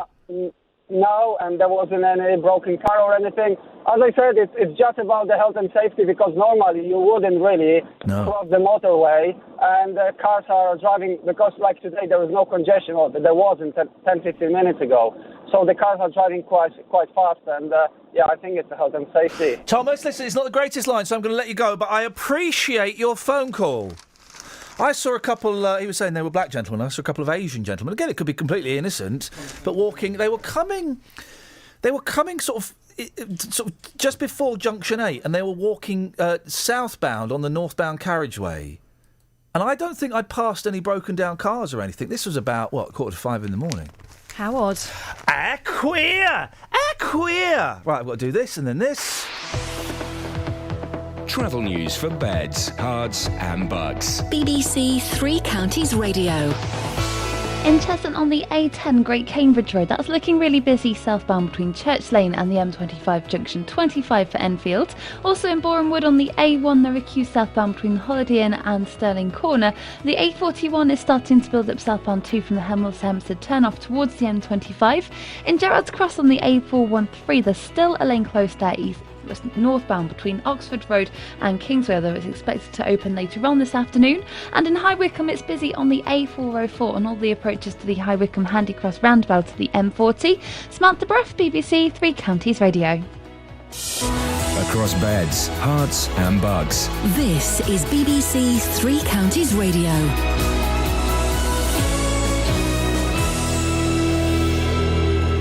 It's 8:30, I'm Simon Oxley. Bedfordshire Police go to the High Court today in a bid to place further restrictions on a demonstration in Luton tomorrow by the far-right group Britain First. Police say they expect counter-demonstrations and have already imposed conditions on the group. David Cameron says the renegotiation of Britain's relationship with the European Union is now properly underway. At the summit in Brussels, EU leaders also agreed to relocate 40,000 migrants who have arrived in Italy and Greece, but the help is being offered only on a voluntary basis. The UK has opted out of the deal. And Hertfordshire-based Tesco says UK sales fell 1.3% for the 3 months to the end of May, but that's an improvement on the same period a year ago when UK sales dropped by 4%. Three Counties Sport. BBC Three Counties Radio. The draw for Wimbledon takes place today with Andy Murray seeded third in the men's singles. The tournament itself starts on Monday. In football, Milton Keynes Dons players return to training today to start preparations for the new season in the Championship. The squad will report to Stadium MK for fitness tests ahead of their pre-season training camp in Ireland. England women's striker Ellen White from Aylesbury says the team can't wait to experience the atmosphere in Vancouver when they play the World Cup hosts Canada in Sunday's quarter-final. The match is played in the early hours of Sunday morning British time. White says a noisy home crowd will make it a different challenge. I think once you're playing, it's not too bad, but it's kind of difficult when you're kind of 2 foot away and you're like, what are you saying? Sorry, what? I can't hear what you're saying. So I think you just soak it in and just kind of use it as kind of adrenaline and use it to help you. This is what you dream of as a kid, so to play in front of these amazing crowds. But hopefully we use other ways, kind of body language and all that, to hopefully tell us where to pass the ball, just be like, give me the ball now. Australia's cricketers continue their Ashes preparations today against Kent at Canterbury. Yesterday, the tourists reached 348 for 3. And Nicola Adams has made more boxing history. She's added European Games gold to her Olympic and Commonwealth titles. Great Britain also won a further 6 swimming medals to move up to third in the overall table. Stevenage swimmer Martin Walton is back in the pool today, having already collected 3 medals. BBC Three Counties News and Sport. The next full bulletin is at 9. Never did too well at school, but I learned all I need to know. Like how to change a tyre and clean myself from head to toe. But some knowledge has eluded me, and one puzzle still remains. What on earth is the mystery of Aberslangleigh Fire Brigade? Did all the helmets go missing one day, or did a dog get stuck up a tree? Did a ghost one night go down their pole? Pray tell, because it's torturing me. Tell us the secret, let the cat out of the bag, because the puzzle still remains. What on earth is the mystery of Aberslangleigh Fire, Aberslangleigh Fire, Aberslangleigh Fire Brigade? This is Iain Lee on BBC Three Counties Radio. OK, last 27 minutes of the show. 03459 455 555. Wilson's on the line. Morning, Wilson. Hello. Hello, Wilson. What have you got for us? I'm the kid that phoned up and said, what told you that you're an idiot. Excuse me? I am Broken Britain. Say that. Do you remember? Say that again. Do you remember the clip that we sent Just in? say I am Broken Britain again for me, please. I am Broken Britain. Okay. And which? No, I've got two kids being. I'm the second one that. So you're not this. got Okay. So sent this in. is this is you. Hang on. You are listening to Iain Lee, recognise the voice BBC now. Three Smug Counties little- Radio.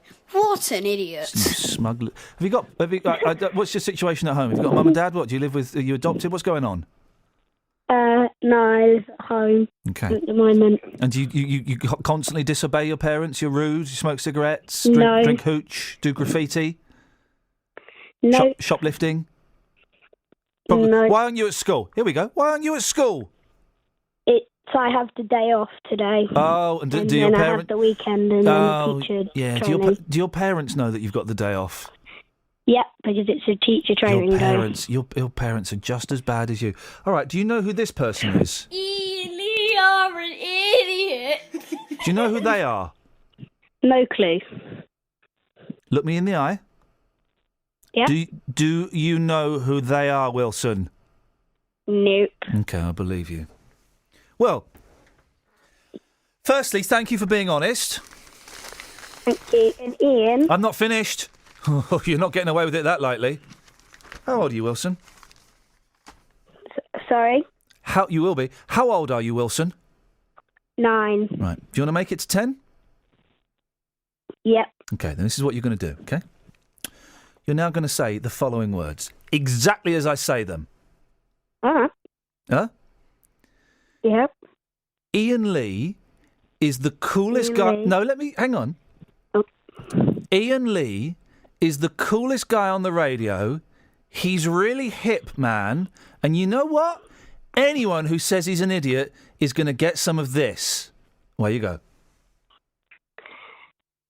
Ian Lee is one of the coolest person on radio, and whoever is calling him an idiot is going to get some of this. Okay.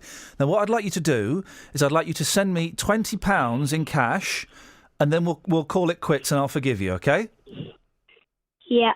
Okay. So my address is Iain Lee, BBC Three Counties Radio, Dunstable. That'll probably get there. And £20. Okay. In £10 notes. Can you steal that from your dad's wallet? Yeah. Nice work, Wilson. I tell you what. I like your attitude, and you know what? We need a little bit of Broken Britain on this, Wilson. Can I call on you to be my little street urchin? Yeah. You got to pick. So if I need any kind of small crimes, pickpocketing, graffiti, revenge attacks on another radio host, I can call you in to do those missions for me. Can I?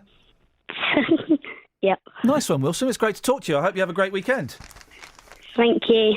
You sure you don't know who this is? Iain Lee, you're an idiot! Yeah. Okay, well, Wilson. Yeah, I'm pretty sure. Wilson, I'll speak to you soon. Take care, mate. Thanks for being a good sport. All right. Ta-ta. There we go. We've got our. Sorry. Oh, you're on the phone. We've got our own street urchin, ladies and gentlemen. Eileen, wasn't he delightful? Yes, I should think so. Wasn't he delightful? Broken Britain, but still, you've got to acknowledge that. What have you got for us, Eileen? I'm on about the cyclists. I've got nothing against them. But when I lived at the top end of Bedford, I had cyclists coming either side of me on the footpath. Now, wow, they've got no bell, no way of letting me know they were coming. Yeah. And as I've had a few falls in a few years, it really frightened me, and I saw someone else almost knocked over. What? When did they stop putting bells on bicycles? Because in the 70s and the 80s, you couldn't move because it was constantly ring ring. Get out of the way. Honk. Sometimes you get a honk honk, and you don't get anything these days. You don't, and you don't know until they're right on the side of you. Yeah, coming on the side of you. Whatsoever. Yeah. I mean, they also do that on the river bridge here. Yeah. But I'm trying not to be too sensationalist. They're not all bad, are they? It's just a few bad apples. It's just a few that come so close to you. They could just catch your bag or your arm, and you'd be over. Yeah. Because I have to walk with a stick because to steady myself. Yeah, Well, I'm sorry that you've had to go through that, Eileen. And let's hope that one day, that everybody learns that if you're in a car, drive properly. If you're on a bike, drive properly. If you're a pedestrian, walk properly. That's right. A little bit of common courtesy. Eileen, have a nice weekend. Thank you for your call. That's all right. Ta-ta. There we go. A little bit of common courtesy. 81333, start your text 3CR, 03459 455 555. Andy's on the line. Good morning, Andy. Hello, Ian. Hello. Oh, Andy. Andrew in Luton Roo, yes. You know what I'm going to say, don't you? Yeah, you're going to spout a load of biased nonsense about cyclists. No, it's not biased. Do you know, to back up my argument, I went to London yesterday, and I went in one of the taxis, not the private hire one. I don't think I can say the firm, can I? But they own 3,000 cars in London. Well, okay? you can. Well, hang on. What? Who? Uber? Anderson and Lee. Okay. You went in them. All right. Well, okay. Yeah. And Anderson and Lee. Yes. Yeah. I spoke to one of their drivers who's been driving for 20 years in London. He must be tired, etc. He was saying, without any prompting, that the cyclists are an absolute menace. He's got 2 dents on his car. Yeah. It's got to be. I saw yesterday. Right, you're going to believe an Anderson and Lee driver. Without any crash helmets on, weaving in and out of vehicles, going through red lights and not stopping on crossings. Right. Now, Right. they don't pay anything towards the roads. They do. Incorrect. They haven't got any insurance. Incorrect. They haven't got any insurance. Go back one. All right, they pay their tax. Okay. Thank you. Yeah, Thank we you. all pay tax. Exactly. We all pay tax. I mean, anything extra, that's what I'm saying. Yeah, but the tax goes towards the roads. There's no such thing as road the tax. You know that, don't the you? motorist is hit all over the place. How many cyclists have you seen prosecuted for any offences at all? Well, how many cars have you seen prosecuted for any offences? Well, you've seen it. You've seen it happening. Yes. When? And I've been prosecuted myself. Right. No, the cyclist gets away with murder. Oh, hang on a second. Hang on a second, Andy. If you could email me that clip, please. Hang on a second, Andy. Yes. You're just bitter because you've been busted by the old bill because you can't drive properly. What did you get done for? What did you get done for? Speeding. Right, okay, right. Well, then you lot annoy me. I've been done for speeding. We've broken the law. And I've learnt my lesson now. I'm not complaining about it. What I am complaining about... No, then why bring it up? Why bring it up? You can't drive properly, Andy. It's drivers like you that can't abide by the speed limit. It's drivers like you that break the rules of the road. It's dangerous drivers like you that pose more of a threat than cyclists. That is rubbish. You're speaking out of your backside. Yeah, and even if I were, it speaks a lot more sense than what comes out of your mouth. Oh, I like it. I love it. I love it too. It's good sport, isn't it? But the thing is, right, we've all seen cyclists going through red lights on the pavement, and that's bad. But I've seen more car drivers doing bad things. I've never been hit by a cyclist. I've been hit by a car, and I've been hit by pedestrians walking along the pavement, not looking where they're going. Yeah, I mean, I'm not saying there are pedestrians and car drivers that are very bad, but we're concentrating on cyclists today. Yeah. And you can't get away from the fact that they do ignore a lot of road traffic laws. Let me rephrase that sentence to make it accurate. Yeah. Let me correct that sentence. You can't ignore that some of them do flout the road traffic laws. Nearly all of them. No, and that's where you enter the world of fantasy, Andy, because you don't know that. I do, because I see it every day. No, but you don't know that, though, Andy. You have seen a few incidents, and you have rounded it up to 99%. The reason why you don't think there are too many is because they never get prosecuted, so no one ever knows what they happen. But no, a percentage do it, but then I've seen more. A large percentage. Again, you don't know. I've seen more. If we're going by purely anecdotal evidence, right? I've seen more drivers of cars break the laws of the road than I've seen cyclists do it. All right, what about crash helmets? A lot of them don't wear them. If you're a driver and you hit a cyclist, they've got no protection. We all have to wear seatbelts. Why don't they have to wear a crash helmet? All of your comments are based on jealousy. I've got to do this. They haven't got to do that. I've got to do this. I've been caught and they haven't been caught. Please, miss, it's not fair. What, they're for their safety, they should be wearing. But why are you angry? Wear a helmet. Why are you angry about the lack of helmets that you see from day to day? Because if I hit a cyclist and they die, it's going to be my fault, isn't it? Yeah, well, here's an idea. Time. Here's an idea. Can I make a suggestion? One tiny suggestion that you may not have considered. Yeah, go on. Don't hit any cyclists. Yeah, well, sometimes they're right in the bloody way, aren't they? Well, then you should be driving at a speed. They just drive right out in front of Then you. you should be. And Well, as you've got a speeding history, you perhaps don't know this, but all drivers should be able to stop on a sixpence. You should be able to drive fast enough that you can react to anything that gets in front of you. All right. What about that? But you're too busy speeding, so you can't do it. Hold on. Did you see the video of the cyclist who swept the child away? Yeah. He didn't stop in a sixpence, did he? No, he was on a pavement. Yes, exactly. He shouldn't have been on the pavement either. Yeah, he shouldn't have been on. He shouldn't have been on the pavement. You're right. No, he shouldn't. Exactly. So we agree, Andy. We agree. I don't know what we're arguing for. We agree. He shouldn't have been on the pavement, and most cyclists are good people. Thank you, Andy. Travel news for beds, cards and bugs. BBC Three Counties Radio. The A10 Great Cambridge Road is slow from Church Lane towards the M25 junction, 25 for Enfield. Also, the A414 is busy on all the approaches to the Park Street roundabout, and also on the A5 in both directions in Hotcliffe. It's slow between Woburn Road and Hebworth Road. In Dunstable, Watling Street is looking very busy now between French's Avenue and Southwood Road. It's also busy on the A52 southbound from Kensworth towards the M1 junction line for Redbourne. And in Gerrards Cross, the A413 still has a lane closed northbound between Oxford Road and the Kingsway after a police incident. Samantha Breath, BBC Three Counties Radio. I am broken Britain. The first hour I wasn't so keen on. The last 2 hours I've thoroughly enjoyed. What good sport. And boy, you're going to hear this a lot. I am broken Britain. And that child is speaking for everybody. Didn't he sound mature for a 9-year-old? Someone's doing a good job. Thank you, Wilson.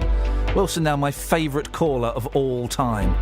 Right, where are we? 8:46. Last 15 minutes of the show. If you want to give us a call, 03459 455 555. These are your headlines on BBC Three Counties Radio.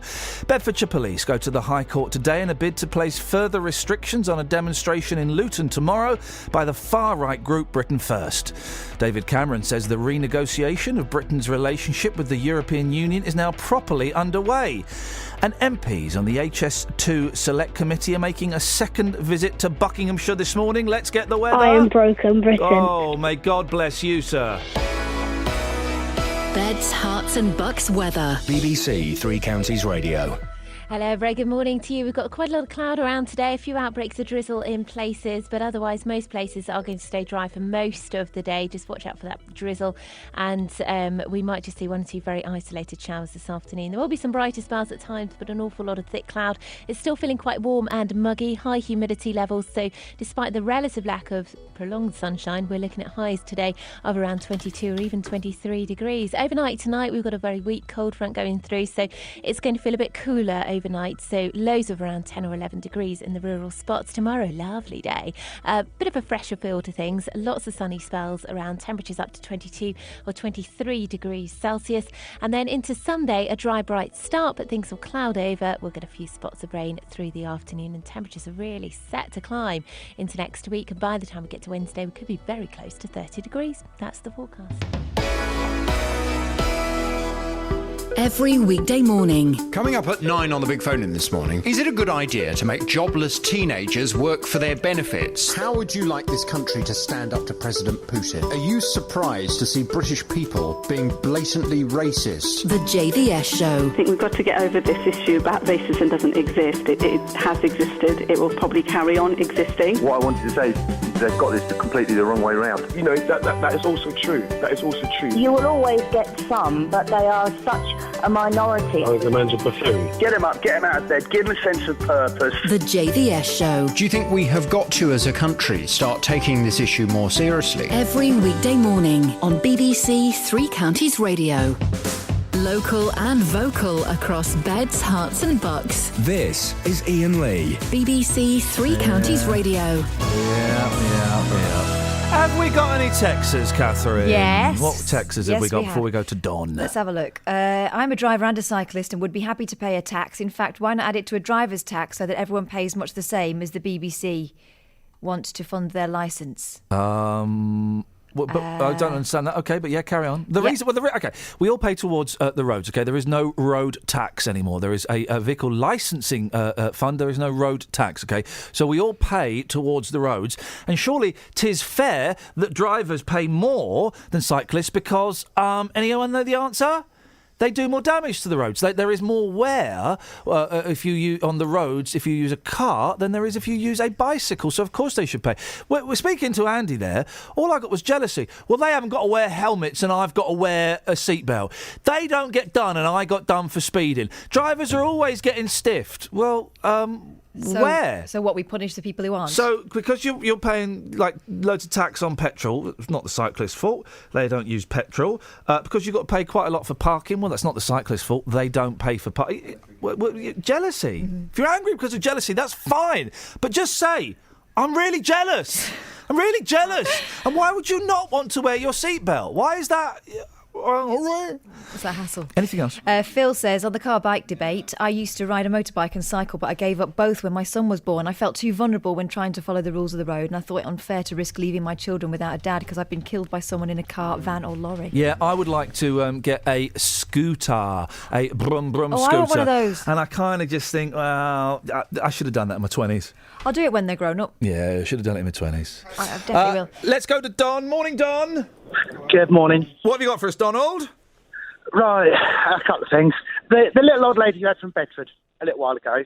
Audrey. The trouble with a lot of the areas around at the moment is you've got a lot of shared areas for cyclists and pedestrians. Yeah.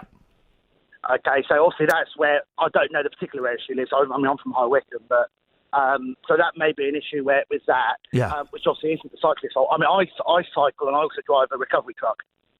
Blimey. So, and fairly soon, before September, I've got to go into London and ride a bike for 4.5 hours. Why? So I can because it's something Boris has decided to bring in, that all HGV drivers have to cycle around London and see London's road from a cyclist point of view. Is that true? Yes. I know. Are they? That information has shocked me. I was unaware of that, and I need to ascertain whether I think that's a good idea or a bad idea. My initial reaction is that's crazy, but my second thought might be, well, there might be something in it. All right, go on. We also have to make all the trucks that go into London bike and pedestrian proof. Now, by does shoving that loads mean more mirrors on them and putting rails down the side so people and bikes can't go underneath the truck? Why not just have cameras on them? Well, hey-ho. And with regards to that last gentleman that was on, yeah, I have driven and cycled in London quite extensively, and Addison Lee, from my experience, aren't the safest drivers on the road. Listen, I'm going to listen. But you know that Addison Lee. There are lots of different cab companies, and thank you, Don. I don't want to get into the world of libel, and I've been in Addison Lee cars, and they have been superb, and I've been in some of their cars, and they've not been great, and the same with all different kinds of companies. So let's not slag off Addison Lee on the air. 03459 455 555 is the telephone number. I'm sure you understand, Don, why I don't want to get into a litigious argument about that. Harriet's on the line. Good morning, Harriet. Morning, Ian. What have you got for us? What was it? Harriet, Harriet, move around because I can't hear you. No. Now? No, or slightly better. No. I tell you what we'll do. Can we give her a call back so we can get a landline or something else in it? Because it would be nice to hear Harriet's point, but actually be able to hear Harriet's point. Hey, there's a great thing in one of the papers today. I love this. I've seen this happen, and it terrified me, and it terrified my boy a little bit. And it got me a little bit angry, and then I realised why they'd done it. I thought, no, actually, fair play. He's done the right thing. It's at Windsor Castle. I've been to Windsor Castle. We like it there. And it's some pictures of a guard. You know, a guard with the big bear skin, right? These are the dramatic moments when a Queen's Guard pointed his rifle at a tourist who grabbed him. The video posted online shows the Asian man in his 20s running away as the Windsor Castle Guard barks, "Get back." Now, I've not seen the gun being pointed at someone. I have seen one of the guards shouting, "Get back!" Seen that, and it scared the life out of me. I can understand why the guy's pointed a gun at him. This fella's grabbed him on the shoulder. You've grabbed a soldier on the shoulder. Of course he's going to point the gun at you. Of course he's going to point the gun at you. It's a brilliant picture. Get back! But the fella puts his hand on the guy's shoulder. Don't mess with them. He's a soldier and he's got a gun. Don't touch him. You know you don't get too close. They've got a rope around them now, so you can't get too close. Because the boys hate having their picture taken with them, but they always ask to have their picture taken. Can we have a picture taken with a soldier? And then they are terrified of it. You can always tell when the soldiers got fed up of pictures, can't you? Because they'll suddenly start changing their guns around. Here's the thing. Do you get lady... I can't remember what they're called. My dad used to be... these ones, they've got a specific name, and I can't remember what they're called. My dad used to be one. The bearskin ones. Do you get ladies doing that now? Because we saw one at the weekend. I'm convinced it was a girl. I couldn't see any boobage, but a girly face and girly hands. But that doesn't mean anything these days. No. So I don't know. And I can't say I've ever seen one, but that doesn't mean that there aren't. Because there'll probably be fewer than there are men anyway. I was really... Because I always point out the uniform to the boys. They like to, look at the shiny shoes and the buttons and look how still they stand and all of that. But we were talking very loudly about he's doing this, and Harriet's gone again. Yeah, no, I'm trying to get it. You get... and I was looking, I thought, well, maybe that's... maybe that's a lady doing that. But I don't know if ladies are allowed to do that. 03459 455 555 is the telephone number if you want to give us a call. Don't forget, of course, you can email me. Oh, yeah, sure, why not? Iain.lee@bbc.co.uk. I think we've got Harriet back. Morning, Harriet. Hi, Ian. I can hear you. Yay! Sing hosannas. What have you got for us? I was just thinking earlier, this whole thing's getting a bit like a game of rock, paper, scissors, but, motorist, cyclist, pedestrian. Yeah. Oh, that's not bad. Yeah, I like that. Go on. Yeah. I drive a car and I ride a push bike. Yeah. And when I'm on the push bike, I try not to wobble out into the road. I use clear hands and arm signals to let them road users know what I'm doing. Yeah. And, whatever mode of transport you're in, be it your feet, your 2 wheels or 4 wheels, road users should just respect other road users and be aware of them. Harriet, listen, it's not the best line, but you got your point across, and I think you're right. Everyone has to take responsibility, man. It's one big nation. Audrey's on the line. Good morning, Audrey. Oh, no, you're there. Sorry, I had the wrong fader. Morning, Audrey. I didn't want to disappoint you. You said I would ring before the end of the show, so I have. Well, then may God bless you for that. Thank you. What would you like to say, Audrey? You. What would you like to say? Well, I couldn't believe my ears. My whole point is that the cyclists are breaking the law on the pavements. Most of your callers have talked about cyclists on the road. That's nothing to do with me. I'm cyclists on the pavement. And can you please just check your programme and see if my ears deceive me? Because I'm sure I heard you say he shouldn't have been on the pavement. Well, it depends. There are some places... No. There are some...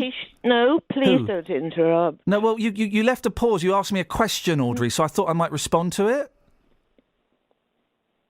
Did I hear you say he shouldn't have been on the pavement? I don't remember. What I'm saying is... Can you please play back and make sure? Because if you're agreeing with me... I'm not going to bother doing that, but thank you for the invitation to listen to my own show. No, there are some places where it's joint, where if cycles and people are allowed on at the same point. If they're Sorry? I'm only talking about the town bridge and that it's illegal. Oh, it's specifically the town bridge now. This is the first time I think I've heard you mention the town bridge. Well, town bridge, I mentioned High Street on the programme this morning. Yes. Okay. I mentioned Carding Street. Okay, that's great. There are some places where bikes are allowed to go and people are allowed to go. No, I'm not talking about those. Gosh, you're fun. And Pavement. the places where bikes aren't allowed to go, they shouldn't go. Can we agree on that? Yes. Have a lovely weekend. Ta-ta.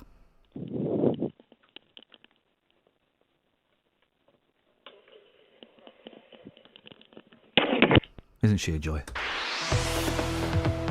Travel news for beds, cards and bugs. BBC Three Counties Radio. In High Wycombe on the A40, it's slow in both directions between Gordon Road and Station Road. Also, the A404 is looking busy on all the that's looking busy approaching the Handycross roundabout. It's busy on all the approaches there at the moment. In Cheshunt on the A10 Great Cambridge Road, it's slow southbound from Church Lane towards the M25 at Junction 25 for Enfield. It's also busy in Hockliffe on the A5 in both directions between Woburn Road and Tebworth Road, and a bit further down on the A5 at Watling Street. It's slow from French's Avenue towards Southwood Road. Samantha Bruff, BBC Three Counties Radio. Sammy, thank you very much indeed. Right, that's it, team. That's your lot. We're going to record some extra bits for the podcast. Extra bits? Oh, yeah. We put extra bits in there. Did you not know? You can get it by going to the 3CR website, or if it's easier for you, you go to iTunes, type in Iain Lee, and it pops up, and you can download it. Thank you, Catherine. I've got no idea who he is, but, well done, I suppose. Local and vocal across beds, hearts and bucks. This is BBC Three Counties Radio. Thank you, Iain. Good morning. Welcome to the JVS show. I'm Jonathan Vernon Smith. It's Friday, it's 9 o'clock, and on today's Big Phone In, do you think Britain First should be allowed to march through Luton tomorrow? Bedfordshire police go to the High Court today asking for further powers to restrict an anti-Islam protest in Luton planned for tomorrow afternoon. The protest, organised by the political group Britain First, will begin near the railway station, culminating in speeches from the group's leaders in the town centre.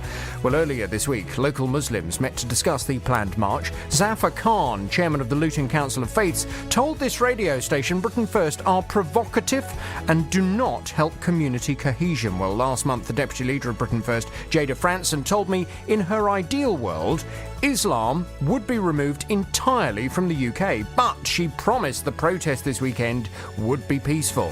Well, this morning I want to hear your views on this. Do you think Britain First should be allowed to march through Luton tomorrow? Pick up that phone, come on and have your say on 03459 455 555. This is the JVS show on BBC Three Counties Radio. I'll take your call in just a second, but first let's get the latest BBC News. It's 9:01. Here's Simon Oxley. The headlines: police go to High Court over Luton demonstration, suspected illegal immigrants arrested at Newport Pagnell, and MPs back in Buckinghamshire to discuss HS2. BBC Three Counties Radio. Bedfordshire police go to the High Court today in a bid to place further restrictions on a demonstration in Luton tomorrow by the far-right group Britain First. Police say they expect counter-demonstrations and have already imposed conditions on the group. Today's injunction would place restrictions on the behaviour of Britain First organisers. Deputy Leader of Luton Borough Council, Labour's Sian Timoney, says it's more unwanted publicity in the wake of a survey about people's perception of the town. It is unfortunate that on the survey some people did mention things like that gave the town a bad image, and the press will have a field day on it. And again, we're in the news for bad reasons. Let's get us in the news for good reasons. Thames Valley Police say 3 people have been arrested this morning at the Newport Pagnell service station on the M1 motorway. Police say they were responding to reports of